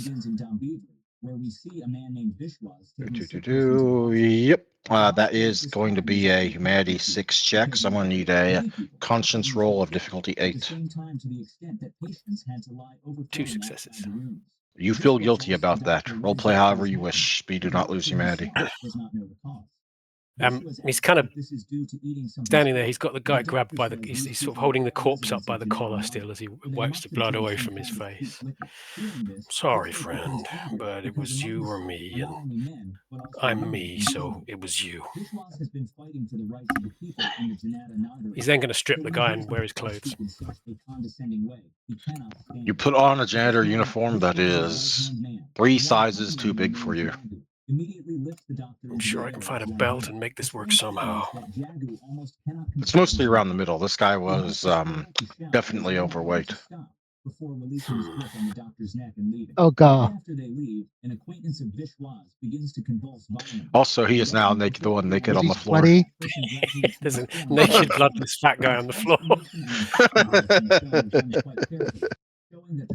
Put him into the Peter Griffin full position. The opening segment, the film shifts to a couple, Sudhir and Seema. In this, Seema is pregnant. The two are moving into their new Disgusting. apartment. On the way, we see many women fighting over water. Oh, God. However, Did he have, since he was a janitor, did he have keys to the building on him? Which sounds very convenient. But the He does reality indeed is have a that ring of keys. when they In which arrive, case, they see that Artemis will even grab Good call. in the apartment complex, people are scrambling and to get start because they making his belong way to a down, more well-off trying to middle find a class. service They can entrance find a or water tanker like for a back temporary entrance or use. something to this But building so he clearly, can the sneak big out. problem here is that water is not being distributed. Oh my God, my It's being suits. controlled and My sold suits for are going to profit. burn. The couple goes up to the Oh, apartment they quite the like their new lavender. home. After finishing Oh, arranging the the pastel furniture yellow. and Oh my returning God. news, they learn that a strange disease Be is strong, spreading in Artemis. Janata Nagar, You can replace the proving to be suits. an infectious virus. But the audience understands that this is not simply an ordinary illness. With luck, Gwendolyn will also have been A man found. walking in a soulless And fit of course, meets a Gwendolyn. therapist on the street. One all your other staff are Yeah. replaceable, let's be honest, but Gwendolyn's your favorite on some level. Yeah. Yeah, she is. On the other side, Seema talks to her mother or a maid, and the film also You make it introduces down two to other about the characters 3rd in floor of the this building when there is someone running up the stairs that you nearly run headlong into. because Sudhir heard noises or saw something strange happen. This A very person familiar speaks someone. quickly and then leaves because he is busy Okay. with other work. Oh. Later, Artemis. also goes to work. On the way, he sees a large water pipe that has burst, and many people are scrambling to collect Renata. Are you A little girl approaches Sudhir to Are you ask him wearing- to drink, but even though he No, Please is no, don't. not going to no. talk about. Not going to talk about. Come on, Because she is so thirsty, I the kind of girl hoped that has was to you. I get saw a some jump water from the building. I don't think anyone else saw, but we need to go now. I have a man waiting with a car outside, The but company is a person named Musole, or a similar character, who is also the owner of the building where Sudhir lives. Do you have any suits in the Sudhir's car? direct supervisor is Prakash, a man with the quirky habit of always mentioning or only using one of photos mine. I as don't think that's going to symbols. fit you very This well. company advertises that they destroy all Fine. types of viruses Can we and swing by my bacteria dry in the cleaners type on the of water way? that can boost human immunity. And after the pandemic, people were I'm starting to sure, flock to yes. this product. Pretty It is worth certain noting that in an I area left a suffering from a severe desert water pink shortage, number in in the there middle of last the week place that where people should be clean by struggle for now. every drop of water, there is a large water factory operating right there. Sudhir realizes Indeed this you did. injustice, but his superior says that the company's water is a private matter. But Common yeah, sense. Are you gonna do something about the dead body? No. Who is speaking out against this injustice leads a Janata Morcha. He is in What? flight mode, even if he's not in a beast, being controlled by the beast. Yeah. Jagu again Yeah. uses his strange arm to grab that person. I'm Just then, a guard runs up not to thinking report that straight. Something big is happening outside. Most of his concerns being about what he's wearing at the moment should suggest that he's not thinking clearly. Most of the protesters I mean, you just had a traumatic because experience, no even one for a wants vampire, confrontation with the authorities. But Vishwas still stands his ground. He declares and had that he 2 will separate give them frenzies 3-day deadline. of Mm. different If in those kinds, 3 days the people's demands are not met, he and everyone else will and it went personally from being full to being starving to being full, Sudhir still thinks about the or strange close arm enough. in Jagu's arm. Mhm. At that time, Seema starts to have Renata flashbacks. hurries you out to an unmarked black sedan He outside, goes to buy Chanajor Garam and sees Vishwas also and as you 3 begin to pull away, you heard her driver, It is the person who is where she'll begin to explain things that I'll come back to in a moment. Lex and Lex Maisie are pulling up to outside a burning building that has at least 6 fire trucks, Three of them are ladder trucks, and a whole lot of other siren-equipped vehicles surrounding the building, trying to fight the fire. And of course, the news crews that are like everywhere, like roaches. Vishwas also leaves the scene. Or moths might be a better The police depiction. appear and gather everyone to take Yeah. statements or handle the incident. Instead of believing the story of a dead I guess person, what does Maisie see on the scene besides that? Like, she recognize any faces? Vishwas said was just a fabrication or an Not because really, the no. appearance of a zombie in the middle of a residential area is something too hard to Bunch of believe. mortals, for the most Actually, part, police it just want some seems. kind of complaint against Police, so they have an excuse to firefighters do out the it. But ass. here, nothing is clear. Sudhir tries to explain that Does So you got like a plan? I mean, you're not going to try and run in there, are you? But as soon as they hear that, Oh, no. Even as he says it, the very thought of an it officer also tries to curls your understand beast what up Sudhir into said. a But in the corner. end, the police still send Yeah, I'm not going anywhere near that building. Prakash scolds the employees because since I'm not yesterday, seeing many Artemis. workers and colleagues have not come to work. When, Sudhir at this time is requesting documents or I wonder, reports related to the hopefully company's his changes, assistant but wasn't Prakash in there. intentionally evades him. Sudhir also Should knows start that kind of the looking company for police anyone that she related might to recognize of like his on the assistants. because of the company's complaint. You Gwendolyn. see someone being carried down. Actually, I should probably make you roll for this. Perception alertness. Difficulty, there's a lot going on. Difficulty 8. Just because there's so much going on. At the same time, in the afternoon when returning from school, Perception alertness. 8, you said? voice message or announcement, Yep. and they are also pulled into a car. Sudhir later also attends a birthday party. At this party, he meets Musale, talks socially for a while, and then in a showroom. You do, after a time, see Gwendolyn, who I believe you've met once, being carried down one of the ladder trucks' ladder by a firefighter. Meanwhile, the zombies have begun to spread more violence. She's gonna They approach try and get and Gwendolyn bang somehow. against a large wall. This is the wall that separates the slum from the developed area. Basically, it is. And I'm assuming nobody has answered phone calls, so she's gonna have Lex while she's trying to get to Gwendolyn call Ursi and Jack. I was never given the chance, and neither was he. I know. That's why I'm bringing it up now. Yep, it is not time yet. I'm tracking time on this. It is currently at most about 8:40. No, but the last time this happened, we were allowed to roll wake-up checks when we got phone calls. Wake-up checks when you were being attacked. I don't remember about there being you doing it when there was phone Nope. calls. Specifically with phone calls. Ursi failed his check, and because of that, someone else had to come wake him up. All right. I remember I'll there's allow this it. whole thing that Nora got pissed off that he didn't pick up his phone, and that you had him roll and he failed to pick it up. I'll allow it. She's calling you, and I will allow you both to make your checks. But when a zombie appears in front of him, Perception alertness. Yeah, sure. I'll keep it at the same difficulty for waking shit up, which will be 8. Do I add all sticks to this? You do, yes. Okay. So, so that reduces the difficulty to by 1, so difficulty 7 with my perception alertness. Okay. And then takes the chance to pull each other into a car to leave the area. Perception alertness. To the police station to get news.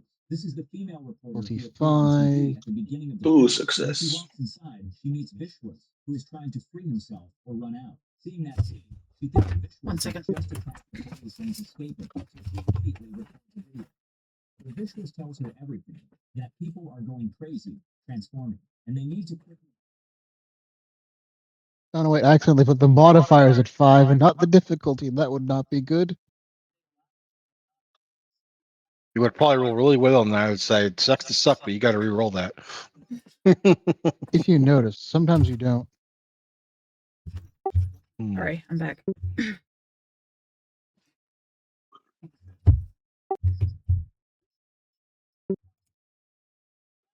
Alright. You both will wake up Good. as your phone is ringing, but Jack will have a hard time sitting up. Why do I have a hard time sitting up? Well, funny thing about that,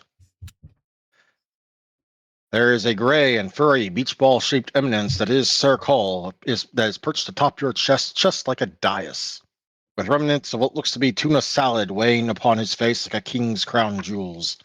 Blackened abyss Touche. capable of absorbing food, drink, rodents, random insects, and even nonsensical things like dying stars, time, and space, sleeps dormant within his great and magnificent tummy for now.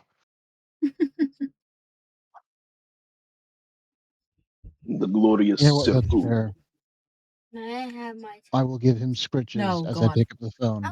No. Go. Christ almighty. Yep. Food ninja.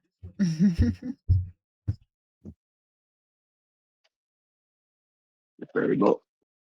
You both answer the phone, and Maisie's the one over. Did you have Lex calling them, or are you calling them? I was gonna have, since she was gonna try and find a way to get to Gwendolyn, she was having Lex call them.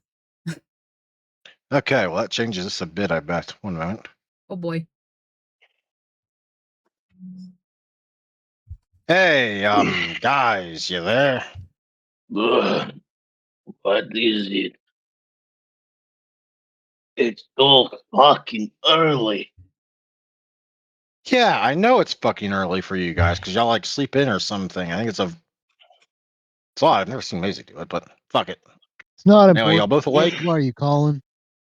Yes, we're Right. both You awake. know your pal, the frickin' what's his name? You know, okay, fine. I'm not gonna play like I don't know what his name is, but Artemis, Fancy Schmancy Pants. Yes, what about Yeah, Artemis? what about him? Yeah, his whole building is on fire. Okay, I'm getting dressed. Okay, maybe not whole, but like multiple floors are on fire. What do you mean multiple floors? Like fire starting the bottom whole building on fire, or Well, the specific bottom's on floor? fire. I think it's spread to the second floor. Then there's like the 7th floor, the 17th floor, and the 29th What floor. the fuck? That makes no sense. All right, I'm gonna get ready. Okay. Can I make an occult roll to see if that makes that number sequence makes any amount of sense to me? From an occult numerology standpoint, sure, go ahead and roll me intelligence occult difficulty 6. Right. Um, I'm assuming I do not get my modifier for rituals. Nope. Okay, difficulty 6, intelligence occult. Oh shit. Wow. You butchered that. Wow. 4 ones. Wow. Holy shit. Well, unfortunately, by which I mean for me, you do have successes in there that's overwhelmingly canceled, so I can't bot you for this. 'Cause that would be a bit of a hilarious botch for me to misfeed you information. But no, you can't think of anything. Oh, I don't. Okay. As Urshi will get ready to leave,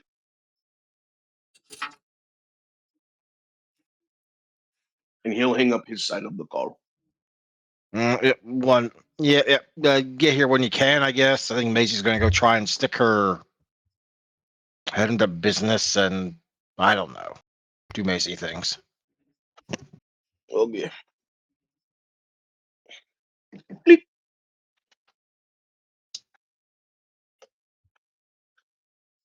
Lex will also hang up on his end.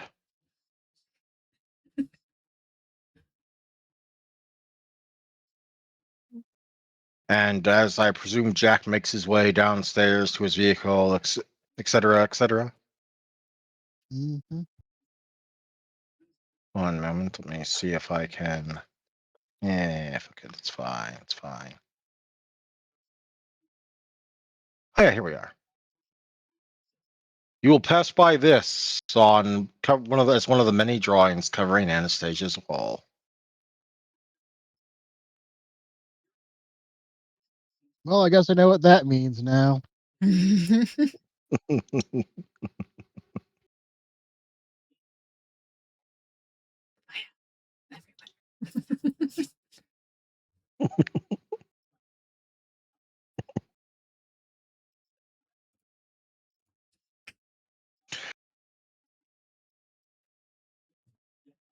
Okay, so Maisie, you are approaching the firefighter who's carrying down a very shocked-looking Gwendolyn as he is asking her repeated questions about why she was tied up in a chair. Macy's gonna approach and kind of be confused by that statement, but like, Gwendolyn, are you okay? Not trying to laugh. That's just a funny picture. She is currently in shock to some degree and just stammers. You're. Her mind racks through memorized notes and pictures and faces. Maisie. Mm-hmm. Maisie Lark. Yeah. Yep. Obvious interest of Mr. Locke's. Yeah. Exactly. She's gonna try and like, kind of like, free her up from the firefighter so the firefighter can go back to what he needs to do. And Sorry, miss, but she needs to get checked out by the paramedics. She knows how much smoke she's inhaled. Well, I am And not we leaving found her her tied side. into a chair. Why were you tied in a chair? I ask again, and she refuses to answer. Oh, her and Mr. Locke have a nice little relationship. Yeah, that's kind of where I was going to go with it if I were questioned about it. Mr. Locke. 50 Shades of He Grey will. route. Yep, he will radio sign in. We got any confirmation on a Mr. Locke in the residence? Possibly of Wheeler and Locke? There's a bunch of negatives that come back or unsures.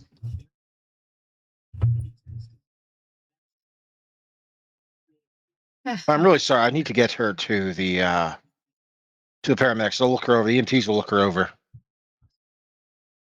No, that's fine. I'd like her to be safe. Can I go with her? Sure, since you two seem to know each other, but hurry. I need to get back up there. And he will carry her over to where the group of ambulances are assembled and a triage center is kind of being set up on the sidewalk across from the burning fire and down the street a bit. Perfect. No frenzying.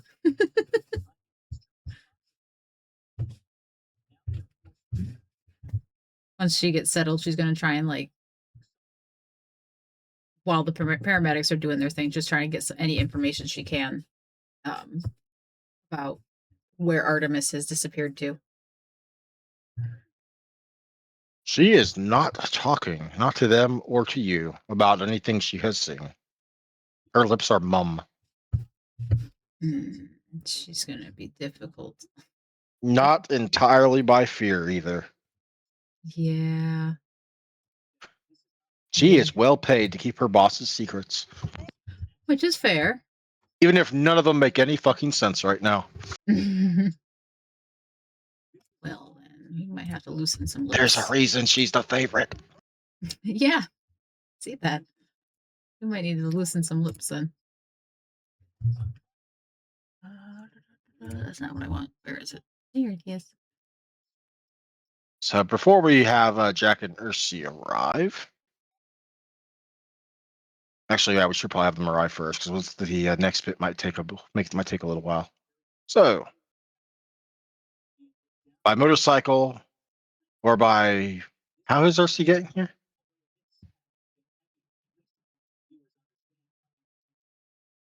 Taxi cab, maybe?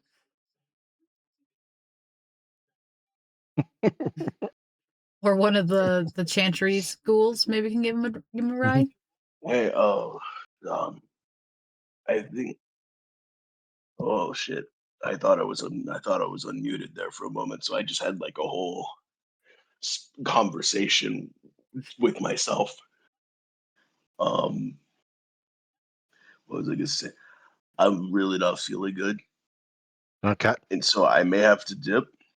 So if We will have something's you called happening away at to the the sheriff. I'll be called away to the sheriff. I mean, hey, I have to talk to Trevor anyways because he's got a data thing to do. And so then I think Ursi, if he's getting called away to the sheriff, then he'll get a ride from one of the ghouls at the chantry to the to Elysium. But as he's getting that situated, he'll give a quick call back to Lex because he's who picked up. Actually, no, he'll call Jack. Beep boop boop boop beep. Brr. Jack does not pick up. Jack is on his Fuck. way. God damn it. Ugh. Okay. Beep boop boop beep. Okay, I'm gonna call Maisie. Brr. Oh boy, you're calling Maisie. Yup. Maisie will answer her phone. I will not be able to make it. Unfortunately, superiors have called me. I had a feeling that was going to happen. Yes.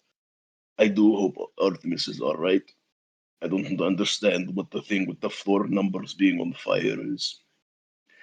I'm assuming it's something occult, but I don't know. Good night. Well, I might see you later, but good night. And then he'll hang up. Didn't even let her say anything. She was going to say something No, about no, the he news. didn't. Oh shit. Sorry, that might have been a me mistake, not nurse. Yeah, if you had anything to say, you probably could catch him before he hung up. Then Yes, she'd try and quickly throw out there that the news had mentioned something about possibly being an electrical grid overload or if it was set on fire, like purposely. They weren't sure. Oh. Electrical grid clicked in her head. My brain thinks it is on purpose, but it could be related to our other thing that we're dealing with. But I do need to head to Elysium now, so I will be hanging up. Are you good where you are? I'm with Gwendolyn and trying to track Artemis. We'll be fine. Okay, thank you. Click. Thank you all. Get some rest, I'm gonna Bagel. go die. I'm gonna go. No, I'm not gonna die. I'm gonna live, but I'm gonna live in the embrace of. Yeah, well, you get what I mean. It was fun playing with y'all. I will see y'all either soon. I'll talk to y'all when I talk to y'all, either in 2 weeks or beforehand if it happens beforehand. Can I please? See y'all later. Have a good one.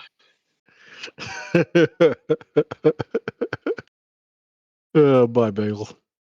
Or Bye-bye. Thursday. Woo. Friday. Goodness. That amuses me way more than it should. Hope it gets feeling better. Hopefully. Any case, Jack, your rip roaring motorcycle will pull up to the clusterfuck that is going on outside this building.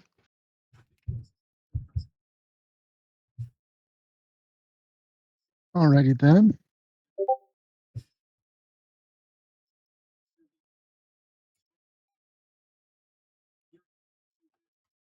Do I see Lex or Maisie? You will see Lex and Maisie probably quickly, but let's just see how quickly with a perception alertness check. Difficulty 8 minus your aspects, so 5. Just I think it's 5.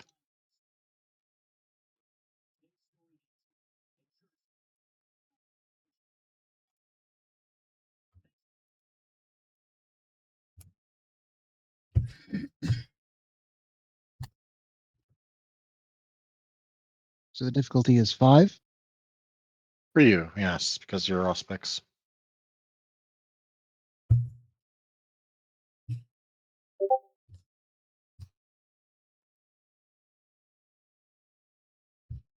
You do, in fact, spot her very easily. Over by. Gosh darn it. Phone calls? No. You do, in fact, spot it rather easily over in the triage center, standing next to a woman that's been wrapped in a blanket and is currently being assessed by the EMTs.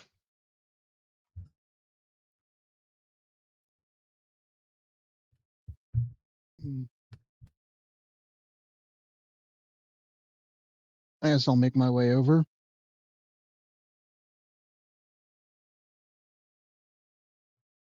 The woman she is tending to goes very, very still as you approach.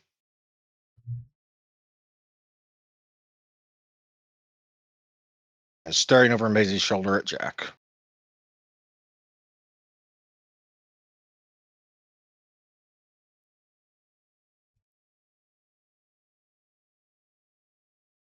Maisie, you there? Yep, I'm here. I didn't know if Jack. Well, if Jack's approaching her behind, I don't know if she would notice right away. Well, Maybe like I said, Gwendolyn goes very, very still and is looking over your shoulder at someone. Okay. Then Maisie would turn to see who's approaching at her reaction. You see Jack's icy visage. Hey, Jack. What's the situation? Gwendolyn just got brought down the ladder tied to a chair by the firefighters, and Artemis is missing. And she I don't won't think say he knows anything. who Gwendolyn is. Well, she's still gonna say Gwendolyn's name. This is Artemis's assistant, one of them at least. Any hide or hair of the man himself? Negative. Firefighters were trying to confirm a view of him, but they have not found him.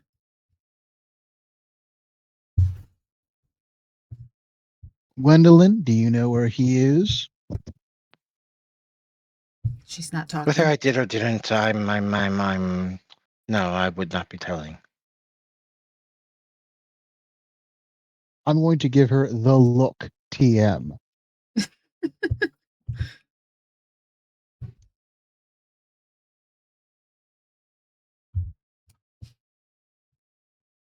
Very well.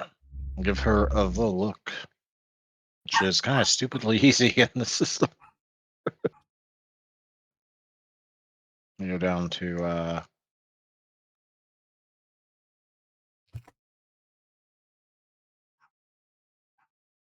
roll me manipulation or strength. But I think it's this one's manipulation plus intimidation. Manipulation? That doesn't make any sense.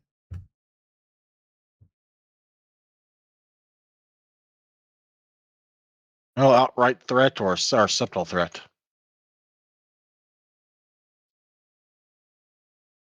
Outright. Strength plus intimidation.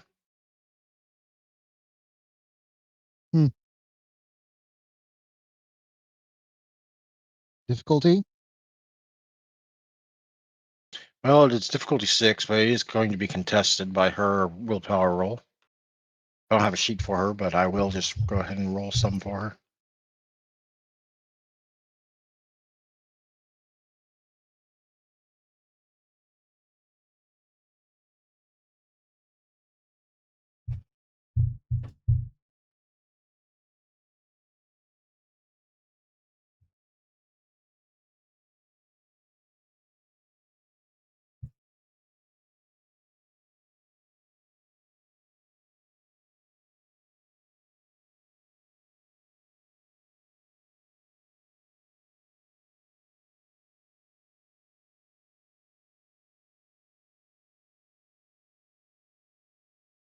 Do I get any bonuses? You can have a +1 modifier for icy.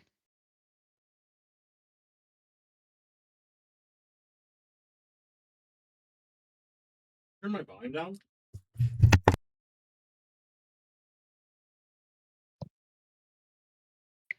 Holy shit, she actually resists.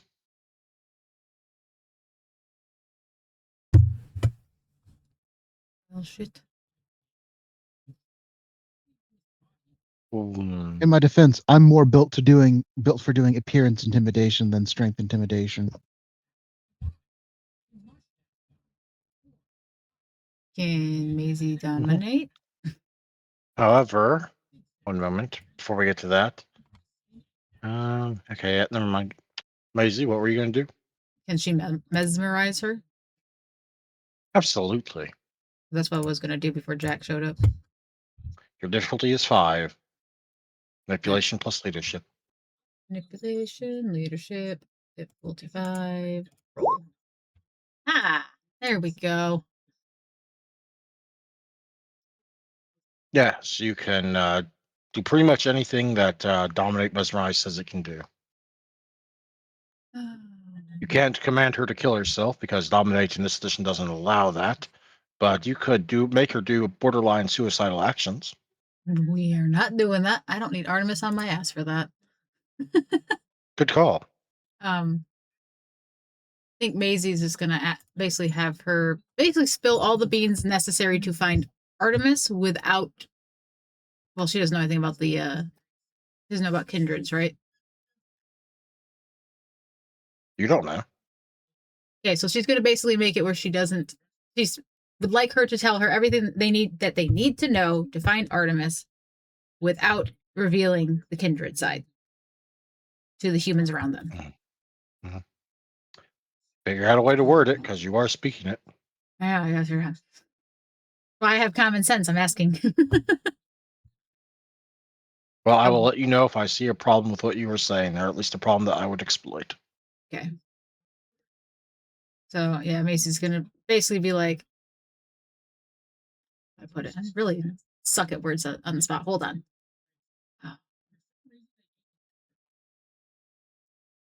Gwendolyn, we need to know anything that is necessary without revealing things to the people around us, where Artemis could be or is, if you Yeah, know. it's not suspicious at all. I'm. Her eyes break for a moment, but then she starts speaking. The last time I saw him, he left me at the landing and told me to scream as loud as I could. I was still in the chair, still tied, and he ran up the stairs, up to the roof. I don't know where he went after that.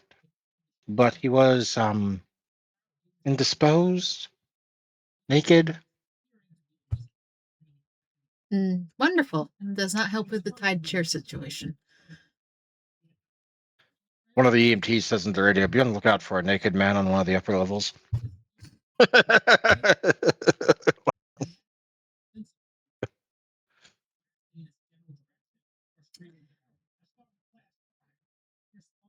Is there anywhere Artemis would go outside of here?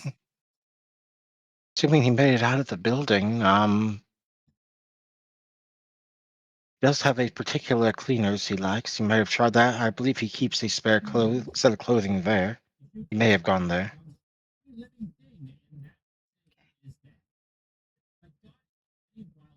She'll kind of look at Jack. You have any other ideas to ask her before we try and find Artemis? Well, assuming he got out, did he get out in the first place? I only saw him running for the roof, still naked, leaving me on the stairs landing, telling me to scream so that the firefighters would come for me. And the firefighters have not found him.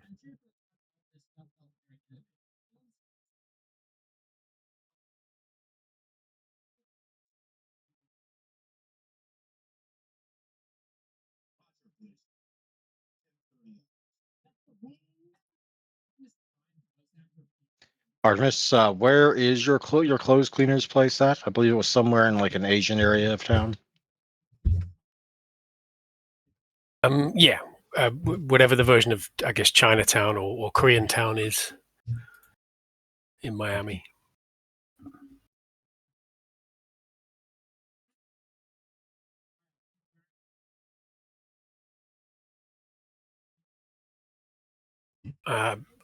All I have is the name of the hang on, the name of the contact. It's not really a contact; it's a minor.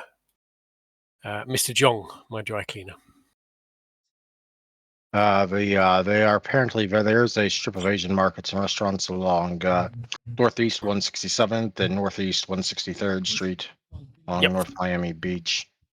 Let me go to the. We're still on Maisie's background. Goodness. I think Artemis would at least have mentioned Mr. Jong a couple of times in his general talking about his clothes. Yeah, she's just referring. That's what she's referring to right now. Because she knows your affairs more, honestly enough that if she really wanted to, she could be suspicious of you. But she doesn't. She just doesn't pry, so to speak, beyond what is expected of her. I think once the dust settles on this, assuming it does, Artemis is going to have a whole bunch more ghouls. Possibly, at least one more, certainly. Yeah. And maybe if he does embrace someday, maybe a potential target.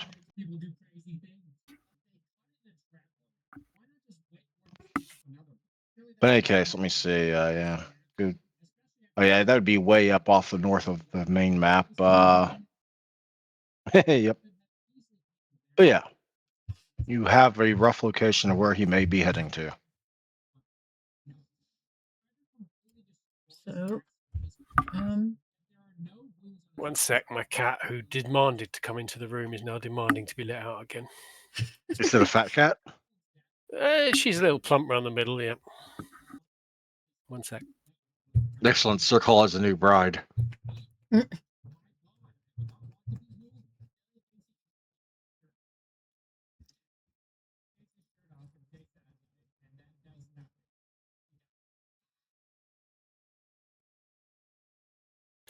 And I'm back in the room.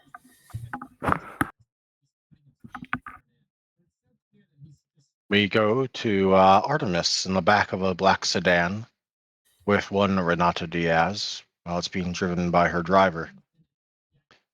Artemis has, well, not clothes, been thankfully given.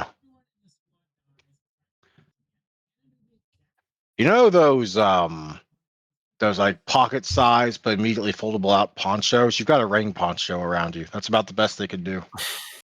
Well, at least it means I don't have to look at the boiler suit. It is, however, a tasteful black, I guess, maybe a dark blue, a navy, one of those two. I'll let you pick. It's probably like a navy blue, I think.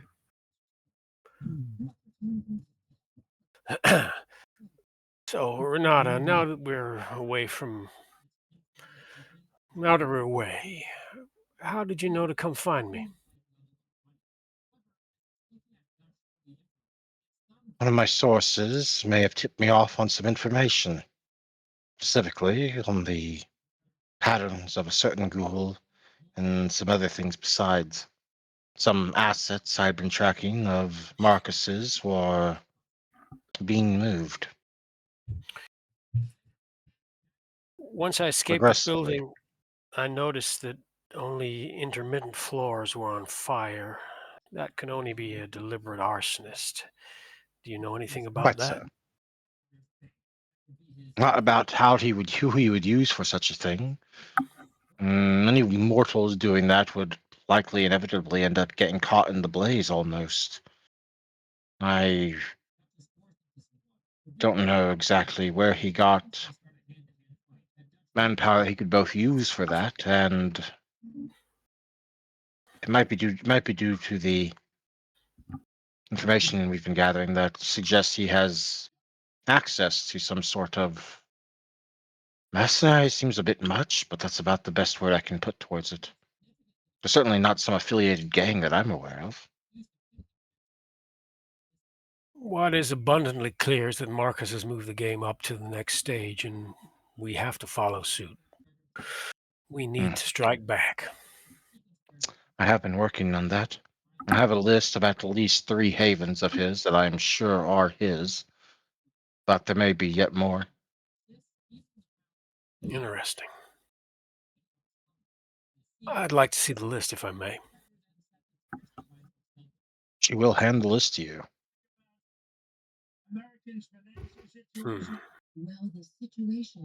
I don't actually have a written list, but That's fine. assume one is a Yeah. tower, one is an apartment, one is a residential tower, and another one is some literally a hole in the wall, non-important like backroom tiny shop thing.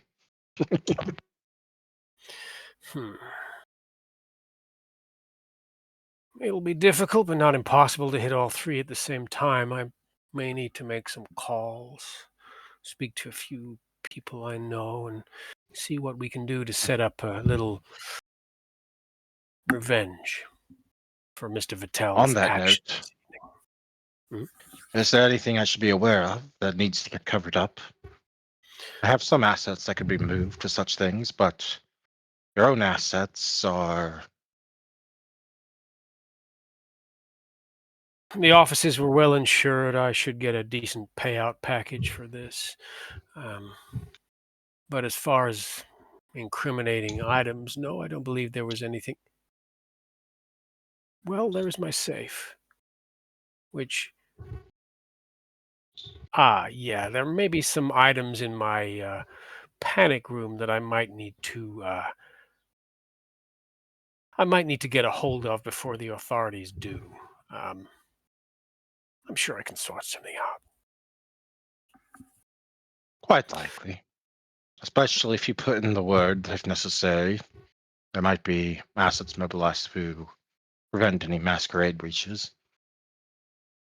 I have a in the mayor's office. I should be able to get them to intervene in any investigations and get access to my offices and clear out anything incriminating.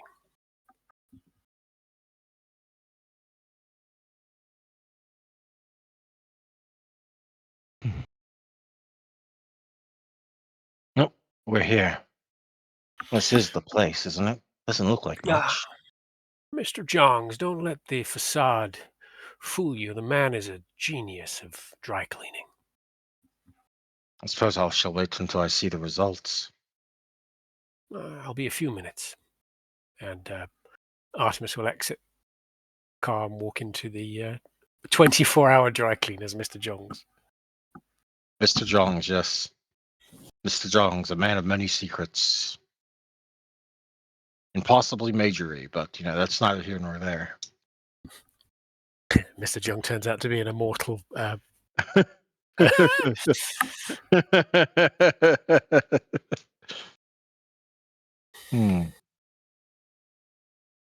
was about to do an accent, and the one that came out was Indian Yeah. instead of fucking Chinese. Mr. Jong is but, indeterminate Asian. He's indeterminate Asian, yes. Little old Asian. Yes, little old Asian man. He looks at you, and for a moment you think his eyes widen a little bit, but it's always so hard to tell. Mr. Jong, pleasure as always. Please do not make any comment on my current attire. Please, I believe you have one of my suits. You are already being presented with a bag and being shooed out the door. Before I go, Jong, could I use the back room to change? He looks you up and down, as you are now, in that pathetic outfit and poncho, and shows the slightest bit of mercy and lets his convenient customer get into the restroom. Mm-hmm. So, I guess I'm still barefoot, actually, because I wouldn't have... You are indeed still barefoot. He would not have shoes here for you. You did not drop off shoes. So Artemis will put the suit on. It's a kind of pastel pink affair. No shirt, no socks, no shoes, just the suit. Mm-hmm. You open the restroom door, and outside there's a pair of folded dress socks and a pair of shoes of roughly your size. Excellent. In which case... They're not the best pair, but they are by far better than none. In which case Artemis will don them. And as he walks through the shop and back out to the exit, Mr. Jong, the next time my assistant or I are in here, I will be slipping several $50 bills across the counter to you. You're a gentleman and a scholar, sir. I thank you. He bows and then proceeds to pretend as if you've never been here tonight.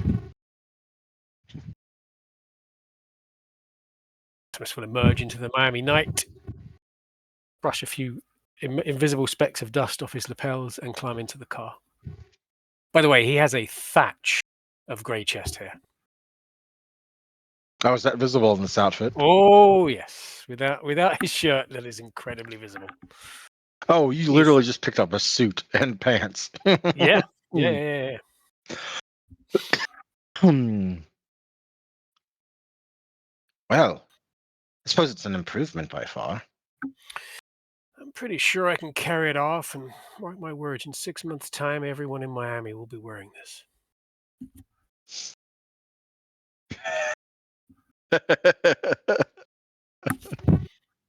Find that funny. So, my haven is shot. I can't sleep anywhere near it tonight. What do you have in mind? Well, she will begin, and if the remaining members of the coterie would like to reach here before Artemis completely disappears, Hmm. I would like to see some drive checks to break certain traffic laws without getting caught. I'm pretty sure that Lex is the one driving for Maisie. So Ah, yes, I'll have to have him do the rolling for Maisie. Yeah, unless Maisie took over, but which is possible. She could do it. I'm sure she could. He's got 5 dots. What about her? 3, so he'd be driving. By 5 dots, I mean combined dexterity and drive. Let me see. She's got 3 dex, 3 drive. You have 1 more dot than him. You could try and take over if you wanted to. Why not? It might end badly, but Okay, you push him out of the driver's seat, and he is somewhat disgruntled with you about having to relinquish control of his baby to his other baby. all right. What is it? Dex drive difficulty. 7. Increased from 6 because y'all are trying to go faster without getting caught or crashing. You know. See This how would be it's- perfect if Ursi was here to try and make a drive roll, but alas, that situation still has not yet arose. Yep. Wee. Alrighty. Now we just need Jax. I'm not breaking any speed limit laws. Well, he could be in the back of the Alrighty. truck. Leave his motorcycle behind. Probably not. I Knowing know. Jack. Yeah. Jack has never left his motorcycle behind when there has been any option, and there has always been an option. So you pull ahead of Jack and manage just to avoid catching any red lights and sirens behind you, probably or partly because a number of the police in this area are busy over at the burning tower Mhm. and not out catching speeders. So right as you are getting in that car, right as you're talking to Renata, a very familiar truck wheels to a screeching halt outside the dry cleaners. Renata, Oh my, someone's in a hurry. give me a moment. Give me a moment. And he will step out of the car.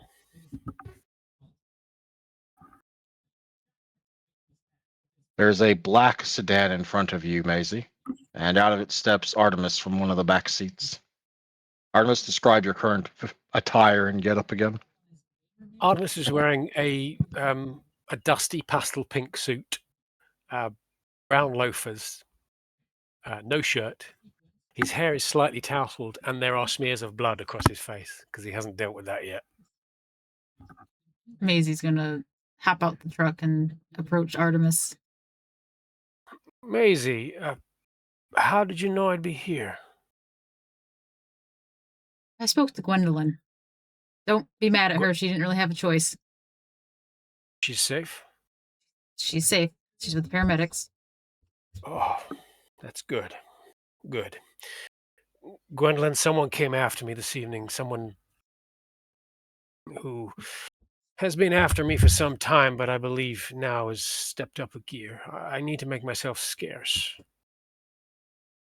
Do you need any assistance?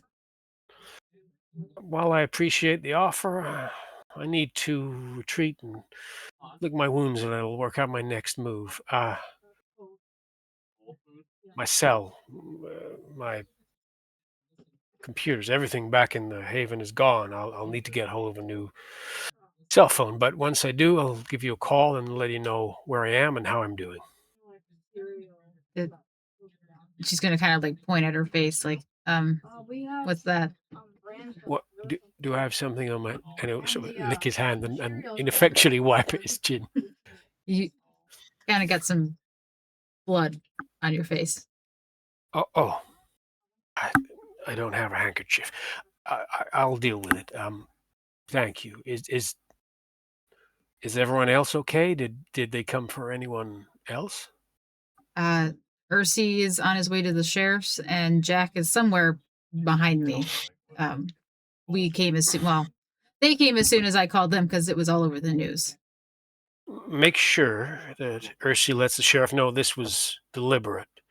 There were floors on fire apart from each other. There were gaps. This was arson. There was no accidental fire here. Someone came for me this evening.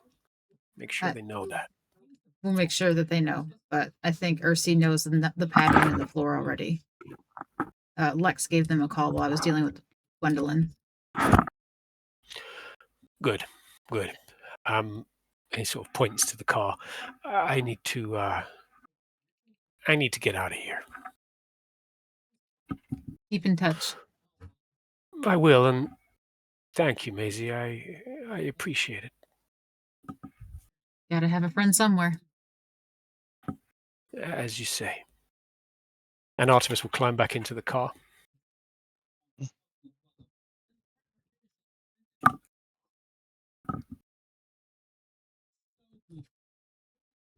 All good? Maisie's gonna get back in the truck, but push Lex No, that back was in. Renata asking Artemis if he was, Okay, I didn't know. well. All good. Yeah. My coterie, they're trouble most of the time, but Maisie's heart's in the right place, and it's touching she was concerned about me. Something to bear in mind. That's still somber, right, Mirage child? It is. Friendship can come from strange places. So it would seem. In She any will signal case, the driver to begin driving as y'all continue to talk. I think in our escalated conflict with Mr. Vattel, the coterie could come much in handy. Having one of the sheriff's boys, actually no, two of the sheriff's boys, will be a big help, I think. Possibly, but also a risk. Risk management is one of my key skills. But it is. I may also put Also, out of myself... character. Mhm. Out of Yep. character. You have no access to your resource dots until further notice. Absolutely understandable. You fled without your wallet. You were butt naked. Any credit Yep. cards, any cash, that's all over there. And you have no proof of identity either. So going to a bank isn't really plausible. All fine. If I really need money, I've got quite a lot of dots in presents. Mm-hmm. Yeah. Well. Oh, yeah. I forgot about that. But granted, that like big bet. I imagine back in your back in your panic room haven, there's like that big giant Ziploc evidence bag of like $9,000 in cash. Yep. That's why that's one of the reasons he's concerned about the stuff left behind in the panic room. Oh my gosh, this looks like drug money. $9,000 in ones and fives, and it's all screwed up. This must be drug money. Well, it's the 90s. It could be someone's arcade fund. A very, very fucking big arcade fund.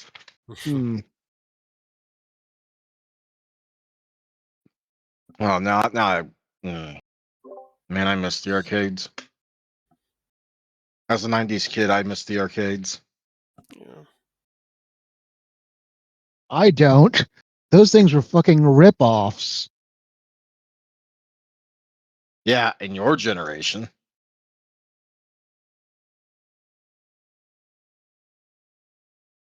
I don't mean that. I mean, like, the games were super hard so that you would die frequently, making you have to constantly put in new tokens.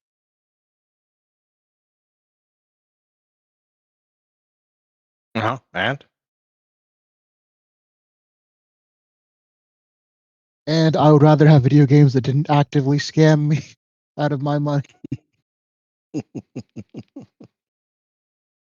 I just have a few very nostalgic heavy favorites that I can think back to.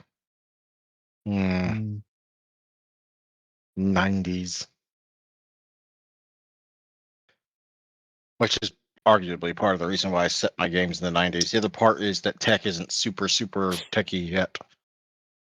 The only game I remember playing, arcade game I remember playing a lot in the 90s was the X-Men beat 'em The up. one with like 6 players, like where you had like Yep. the 6-player slots. Yeah, that's one of mine too. Hmm. When I went to the first university I went to back in the early 90s was down in a place called Brighton, which is on the coast, and it's a seaside town and it's a tourist destination. So there are multiple arcades down there, and I remember spending a lot of money in the arcade. Yeah, the great one about that was that you could make friends that you never met before and would never meet again after that point. Mhm. But for the duration that you were all playing that game together, you were basically best friends. Hmm.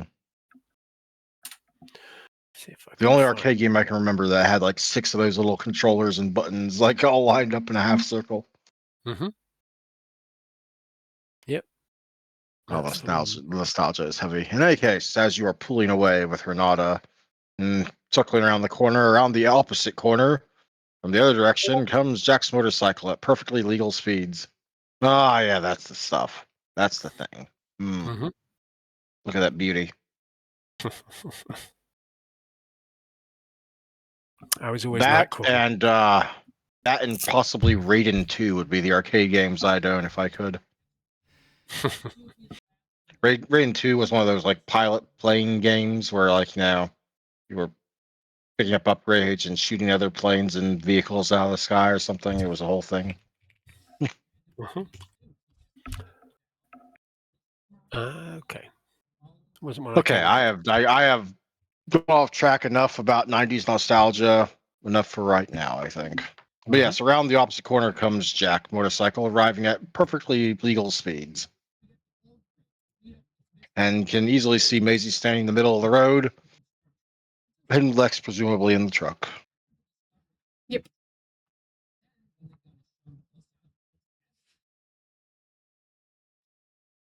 So did you find him? Maisie will just kind of point at the car. Yeah, I found him. He's okay. Oh, the car already went around the corner. You missed that part. She's just gonna Car point would be in gone. that direction. She's gonna point in that direction.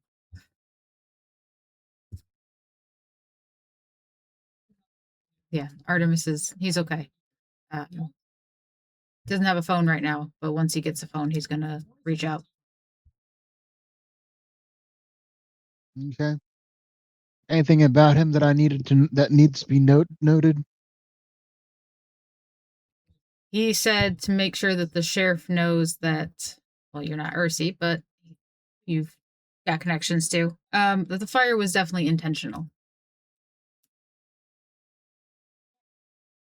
And There's a if shocker. you didn't, right?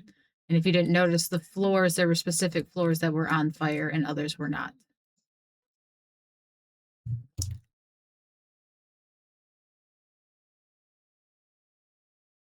Okay. Well, hopefully they didn't break the masquerade or anything like that in any way that we need to worry about. There was blood on his face. I imagine he frenzied at some point, considering there was a fire. All right. Well, we need to go back and check the building that he might have jumped to. Yeah, we do.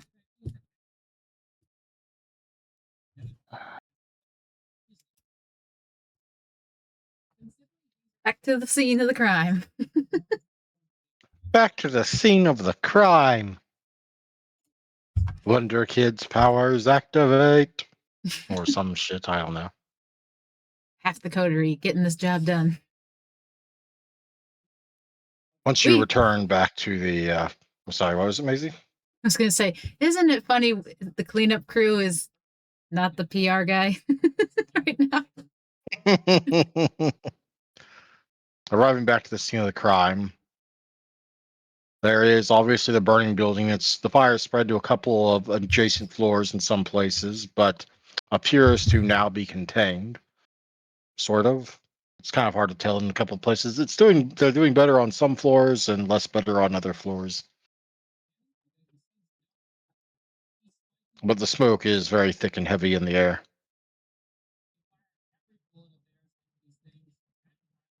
You don't even need a roll to figure out that there's probably no way Artemis actually came down out of the building by coming down the stairs or some shit. You would have had to go through multiple flaming floors, and as you are both aware, the beast is not happy when it's trapped in a burning building. Yep. And we know that he went to the roof because of Gwendolyn. So Because of Gwendolyn, yes. I almost forgot that Gwendolyn told you that. Yes. Yep. So now we just got to figure out which direction he would have jumped. Because how else would he have gotten out?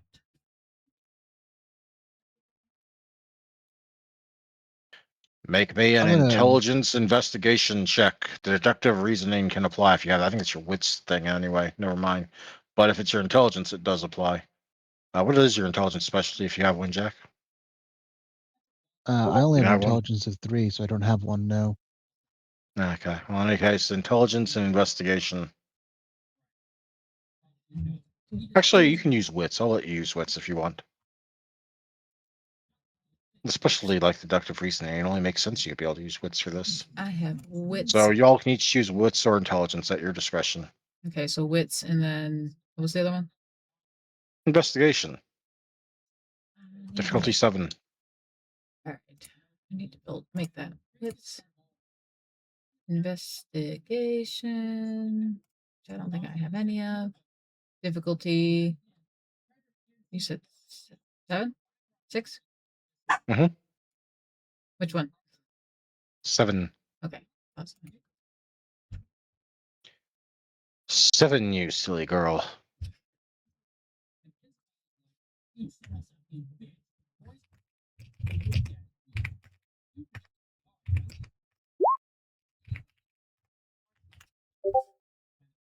Rolling.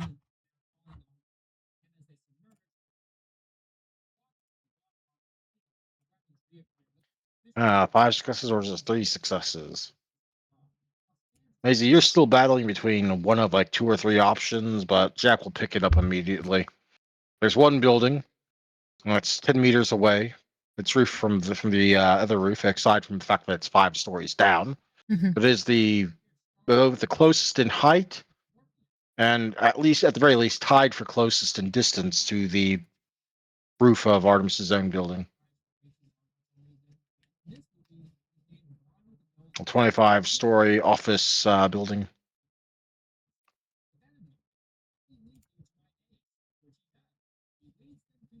Well then, It's that one. you sure? Yep.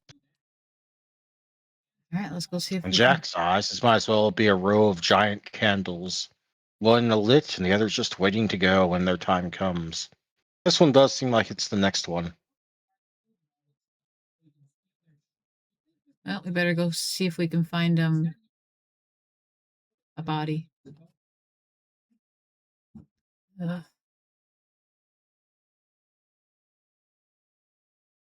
I'll find a set of emergency stairs that do have an exit that leads out into the alley, if you wish to climb those. Yeah. Yeah. All The right. door is unlocked, and you are able to enter. The door should not normally be unlocked, not this late on the night, at least not from the outside, but it is unlocked. And as a reward for those 5 successes, I will even say, signs of it having been opened in a hurry.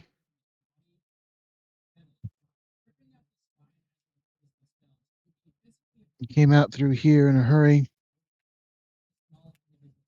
I would imagine you just got out of a burning building. I'd be in a hurry too. As you begin to climb the steps, step by step, 2 people very, very late for dinner. Or so Jack's mind might tell him. As for why, well, 22 floors up, you find it. A fat, middle-aged, naked man, bloodless and bent over on the floor. Oh, great.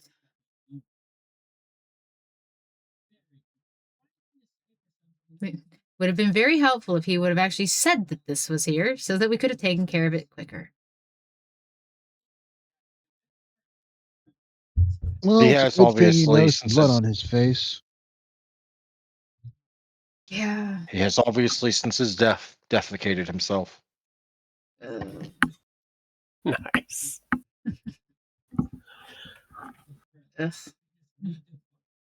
Great. Now what, Jack? So Jack has been a bully boy for quite some time and presumably knows the uh, way this is supposed to be dealt with.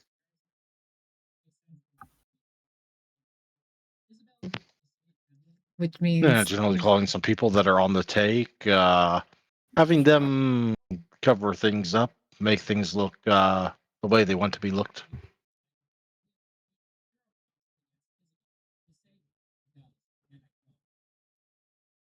There is, in fact, a line for matters such as this. Yes.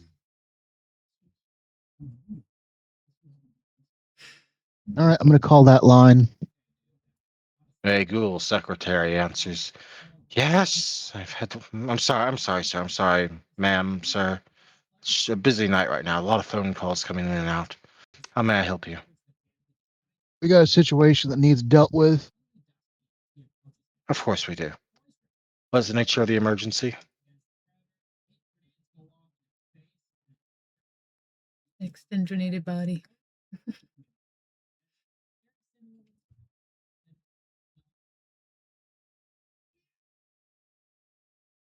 We got us a dead middle-aged man. Insert address here. Mm-hmm. All right. Nature of death. Exsanguination. Right. That is the usual one. I'll have a crew send. Oh, that's near the fire. Well, I'll have one of our people that they're already there handle it. Yep, sounds good.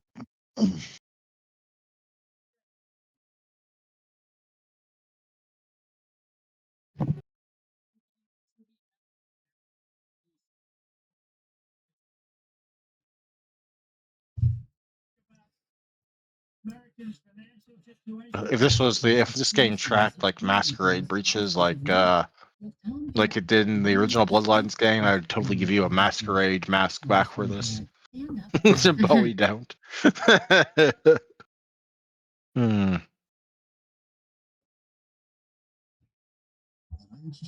Well, taken care of.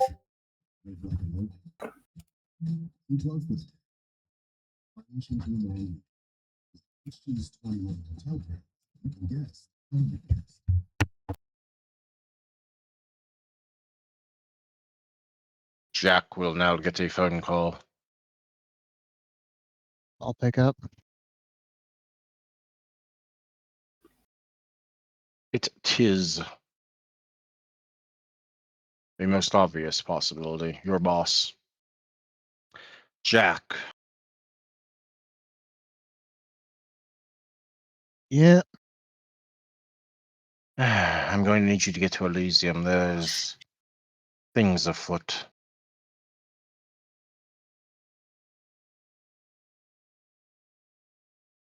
Thankfully, not yeah, another okay. case of people in the cells being murdered or vanishing. You gonna tell me what it is, or am I gonna have to find out when I get there? We've had a known kindred residence set ablaze, and something Trevor said is somewhat off-putting, but that's another matter. We also need to get on to the bottom of whoever Gutter Jack was working with. I mean, we know who Gutter Jack was working with. Well, confirmation would be nice. If we can get it out of him. The prince wants all the I's dotted and the T's crossed. There will be an announcement either later tonight or tomorrow night. Probably tonight, the way things are going. All right. You want me to bring Maisie? Sure. Most of the court will be assembled later tonight, no doubt.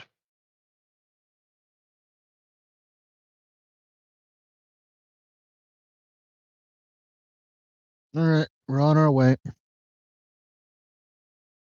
The two of you head that way. Now, Artemis, is there any last things you would like to do while you are with Renata? No, there's not a great deal he can do. He doesn't have a cell phone. He doesn't. Oh, right. I was actually going to handle one of those problems for you. I forgot. I got slipped up when I had Maisie arrive while you were at the cleaners. Renata would be handing you a burner phone. Ah, okay. Because those are things here in the U.S. I mean, it's cheap and easy to get phones if you can buy them, even here in the 90s. Just a Okay, random fair. ass Nokia. Okay, cool. In which case, sorry, I thought I had my couch sheet open, but I don't appear to. There it is. He will make 3 phone calls. One to Who are you Sarah. calling? Sarah Rodriguez, his detective contact. Cole, the doomsday Mhm. prepper, and Ingrid Mueller in the mayor's office. Alrighty. In what order are you making your calls? We'll start with Sarah, the detective. Yes, this is Rodriguez speaking. Private Sarah, investigator for hire. Artemis, I need you to drop everything you're doing and concentrate on investigating the fire at my office this evening. It was definitely arson. I believe that there were individuals involved who are high up in the city hierarchy, and I need you to put everything you have on it. At once, Mr. Locke, and may I say I'm glad to hear that you are okay. I saw the news tonight. I know you often work long hours and end up sleeping over. I am glad you made it out. Thank you, Sarah. That's heartwarming, but to business now. I don't want to bias you in your investigations. I need you to look into it. I need you to find out who's been in that building, who had gained access to it recently, investigate the security company, investigate the fire alarms, everything. At once, Mr. Locke. Click. Mm-hmm. Cole, the doomsday prepper. Ah, yes. Cole. Yeah, this is Coles. But you're not from the Cole. government, are you? Cole, it's Artemis. I need you to be normal for a few minutes. Can you do that for me, Cole? Yeah, I can pretend. I need 2 things from you, Cole, and I will pay as handsomely as I ever do. Firstly, I need you to put your feelers out. Somebody firebombed my offices this evening, and they must have used, well, professional hardware to do so. I need you to find out if anyone in your circle has sold anyone accelerants, firebombs, anything of that ilk. Can you do that? Nah, I haven't sold any of it, though. I am not accusing you, Cole. Concentrate. You have contacts. Speak to them. Find out if anyone has been asking around about accelerants, firebombs, anything of that ilk. Can you do that? Yeah, it'll cost you, but we can talk payment later. Not a problem. Now, point number 2. I need firebombs, accelerants, anything explosive.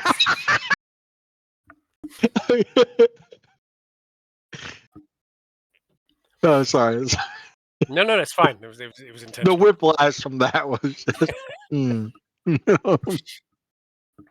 I need you to put together your absolute top 10 favorites. The most explosive, brightly colored, wonderful burning agents you have. Can you do that for me, Cole? Yeah, it's gonna be pretty expensive though. Money is no object, Cole. I need the very best, the very brightest, the very burniest. I have an Okay. individual I need to pay back. You know about payback, don't you, Cole? Oh yeah, I know about payback. Yeah. The phone will go click as but there will be the sounds of shuffling goods and other sorts of things going on in the background. The heavy metal kind. Firearms and other sorts of affairs. You've been to his bunker before. You know what he's got. Yep. And we'll drop the phone and Enough then to put I'll. him away. I mean, enough to put the man away from multiple consecutive life sentences. Yeah, he doesn't like Cole, but he does respect him. The man's dedicated. I like that. And then And he now your turns to final call. Ingrid in the mayor's office. Hello, you've reached Ingrid. Oh, sorry. Hello, mayor's office, city hall. Ingrid, darling, it's Artemis. Ah, Mr. Locke. I'm sorry about your tower. All over the news. Indeed. Sad, sad news. I'm glad you've seen it. I have some information for you, but I'd like you to follow some things up for me if you could. Has anyone been, how shall I put this? Has anyone been asking around about the building, about the fire regulations, about the sprinkler systems, security access, that kind of thing? Anybody you're aware of that's been showing interest in the building of late? I don't need an Hmm. answer now. I just need you to take a look into it for me, Ingrid. Oh, I could have told you now if you wished. Oh, please do. There's a rather handsome man that dropped by a couple of nights ago. I seem to want to know about the information for that building and several other more beside it. Part of a whole What? multi-block thing. Something about future development. By the name Huh. of let me see, Mr. Vittel. There's a plastic cracking noise as Artemis grips the phone slightly too tightly and breaks the breaks the case. Marcus Patel. Ingrid, could you please let me have all the information that Mr. Vittel received? Of course, Mr. Locke, but you will need to have someone pick it up. Will you be dropping by in person? I will not, sadly. Sadly, Ingrid, I've been called out of town. I'll be away for a few days dealing with some business interests outside of Miami, but I will send Stefan, my assistant, round to collect all of the information. What is? Hmm?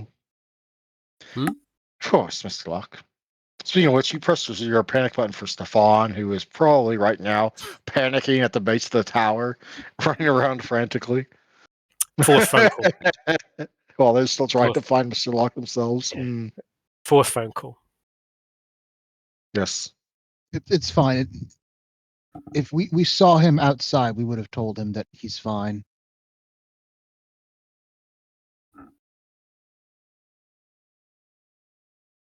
Stefan. Okay, in that case, he will be. Some of this will go a little bit more different. Yes, Mr. Locke. Stefan, I where saw. are you? Um, outside my former place of work, I believe. Well, that's not where I am now, Stefan. What the hell are you playing at? Well, you pressed the button, sir, and I came as fast as I could, and then the whole place was on fire, and then I met some people that said that the people I've normally dropped you off with, or like that Maisie that I've given rides to, and they said you were fine, but fine isn't exactly a direction, Mister Locke. I can't tell where to go. Stefan, what I'm hearing from you is excuses. I don't need excuses from you, Stefan. I need results. Hmm. Yes, Mister Locke. How can I help you? Stefan, I'm going to give you a series of instructions. I need you to drive to several places and collect several things. I've already been to Jong's tonight and picked up my only remaining suit in the world. There's a long silence on the phone. The grim Stefan. darkness of the far future where there is no fashion. Exactly. First and foremost, Stefan, I need you to drive by the mayor's office, speak to, or ask for an Ingrid Mueller. She will have some information for you. I need you to collect that, and then drive by. He'll give Cole's address. Head to this address. I will need you to collect the things that that individual gives to you. Be very careful. They will probably be quite flammable. Once you've done that, Okay. Stefan, and he'll put the phone on his chest and turn to his colleague in the car. Where are we heading? Safe house on 63rd and well, it's on 63rd. Let me Fine, look fine. at one of the streets here. Yeah, but I'm going to He'll, write off he'll, address. it's Basically, it's fine. It's fine. somewhere it's in North Miami. Just put He, it he like that. will It's in North Miami. put the phone back to his ear. Head to 63rd Street. Once you're there, give me a call. I will come and collect what I need from you. And Stefan, be careful. Yes, Mr. Luck. Be careful. There are individuals who are after my blood, and as my most trusted assistant, they will likely be after yours as well. Just for shits and giggles, roll me a manipulation subterfuge check, difficulty 6. Okay.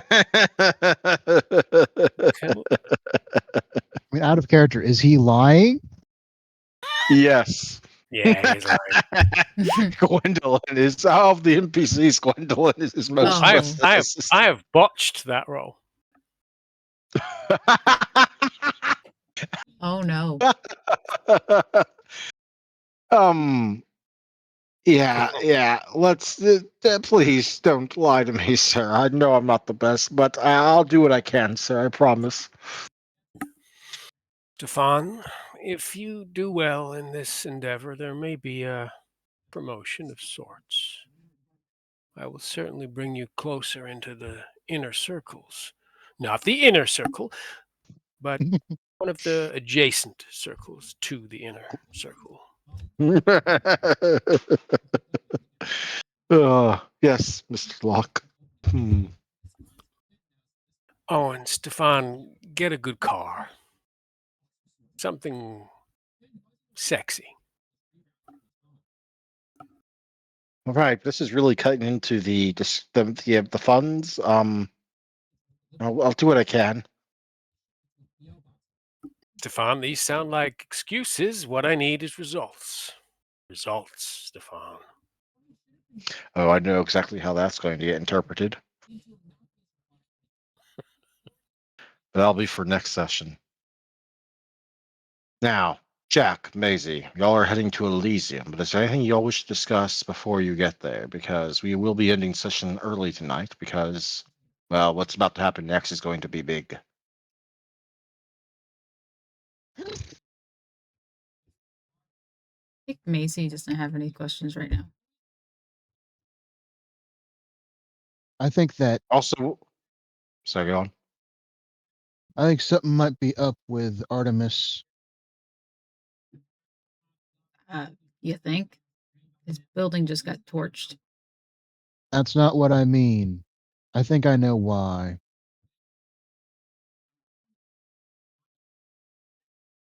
Care to enlighten me, or is that going to cause problems?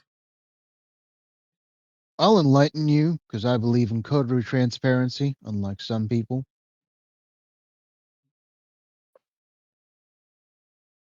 When we were investigating Gutter Jack, back when Denis was first found dead, and I was throwing pointers at him, he was getting very, what's the word? Hot and bothered about it. Ursi and I were both interested in the matter, and he was dissuading us very vocally. And now, the minute that we have Gutter Jack arrested and behind bars, his place goes up in flames. That tells me that someone told him not to look into Gutter Jack, and now that he has, kind of gestures to the burning building. That doesn't look great. They're telling him they can get to him whenever they want, which means he needs to play ball.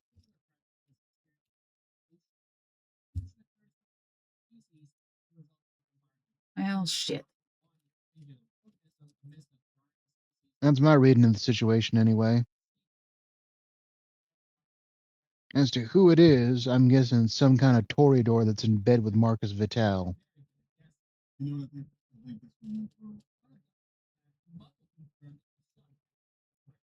This is a lot. She'll just kind of shake her head. Why do I want to be in politics? You don't.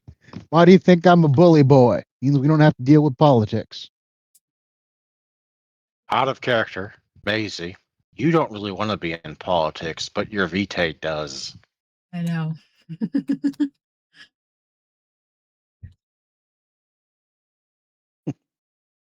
I know.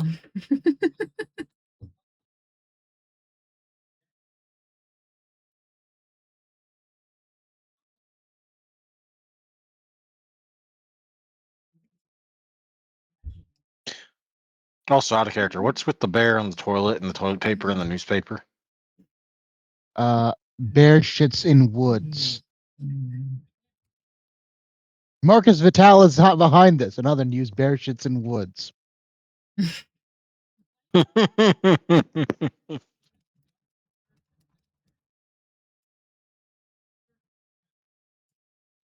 Hmm. That is where we are going to bring it to a close tonight, because there are more things afoot, and some of you may already predict what's coming next session, Yep. and possibly the session after, depending on how it plays out. Yep. I have been sitting on that moment for many sessions now because of how long last night took and the night before that. Might need to restructure how much I fit into one night. It's on my to-do list.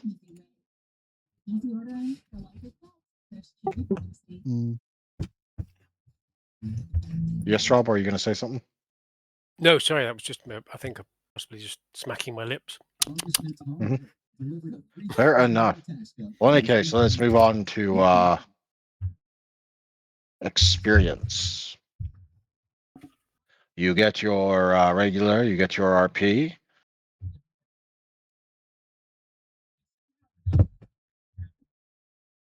All things considered, I believe Artemis gets a point of danger experience, considering what he just escaped.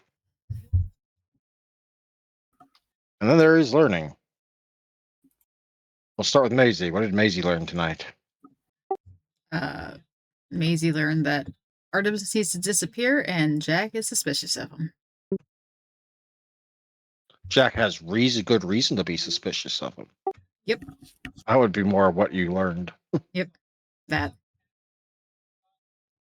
Because you probably weren't there for that bit which he was explaining to you, the whole finding Denise Haven. Yeah, no, she wasn't there for that. Or maybe you were, I don't know. It's far back enough that it's very confusing. Yeah, she It was like wasn't there. session She wasn't. 4. She wasn't there for that. I think you were listening into that session, but you weren't Yeah, I was playing listening. yet. That was the session. Yep. Alrighty, that's one for you. Jack, what did Jack learn tonight? I learned all the stuff that I told Maisie, which is basically that. Actually, no, those are all suspicions. Those don't even count as learning, do they? Do they? I'll allow it. It plays into it kind of plays into your character arc and your nature, yeah.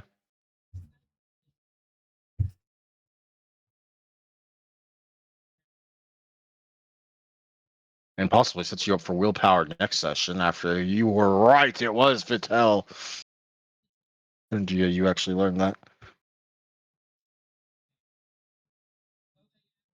Okay, Artemis. What did Artemis learn tonight? Artemis learned that for some reason Vittel has decided that the Cold War now needs to turn hot. Indeed. What is the motive? Why now is the question. Hmm.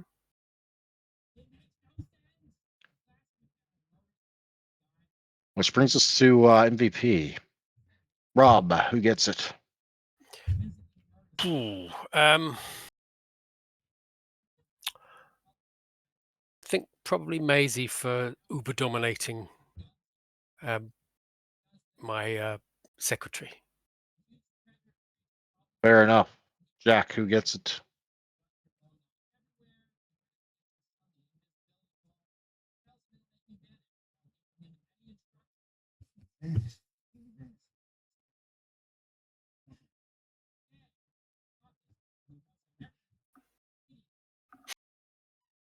You there, Dio?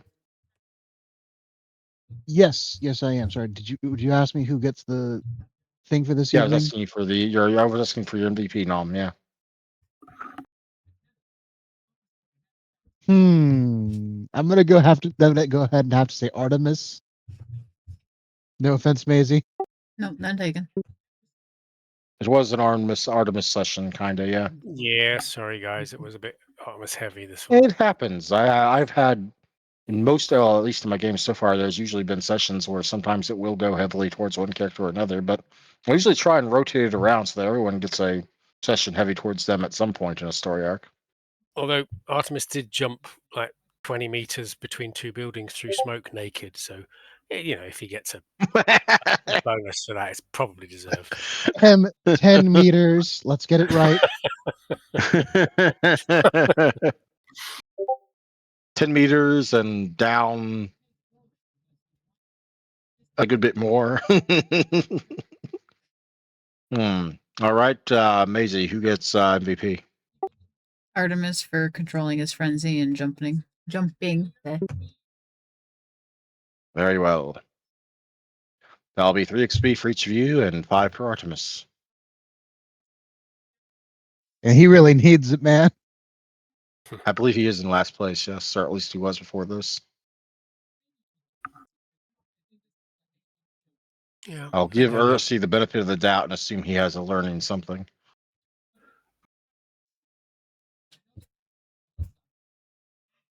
Well, presumably I learned whatever it is the sheriff had to tell me. Indeed.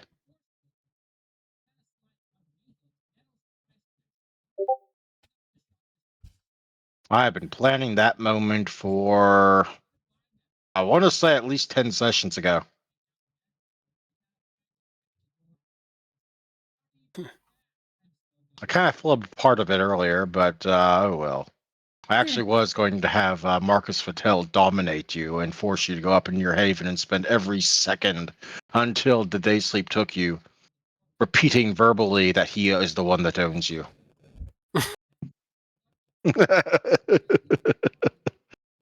uh, which probably would have worked considering your very low willpower. yeah, probably would. Alrighty, let me update the actual totals. People have serious dough they've been saving up. It seems. I'm about to spend mine. Indeed, you just got a bunch. Next dot of celerity for me. Mm-hmm. Okay, you have you at 104. You have a 121. So what would be the next stop for you? You would need 15, 4. right? Yep. Oh yeah, you do have enough. Would you like to do that now? Yes, please. Absolutely, sir. I'm down to 1 I will knock you XP. back up to spent 119 now. Mhm. Would anyone else like to spend experience while we're talking about it? No, I got some stuff I gotta get done today, so I'll have to look at it later. Very well, sir.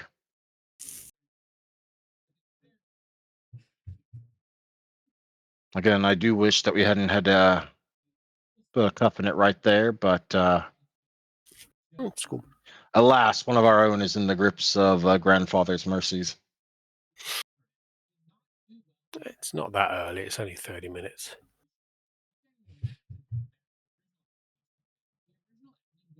I suppose especially since well, Dio wasn't here for it, but I actually managed to keep my recap down to less than half its normal length, so we actually started fairly early, all things considered. Nice.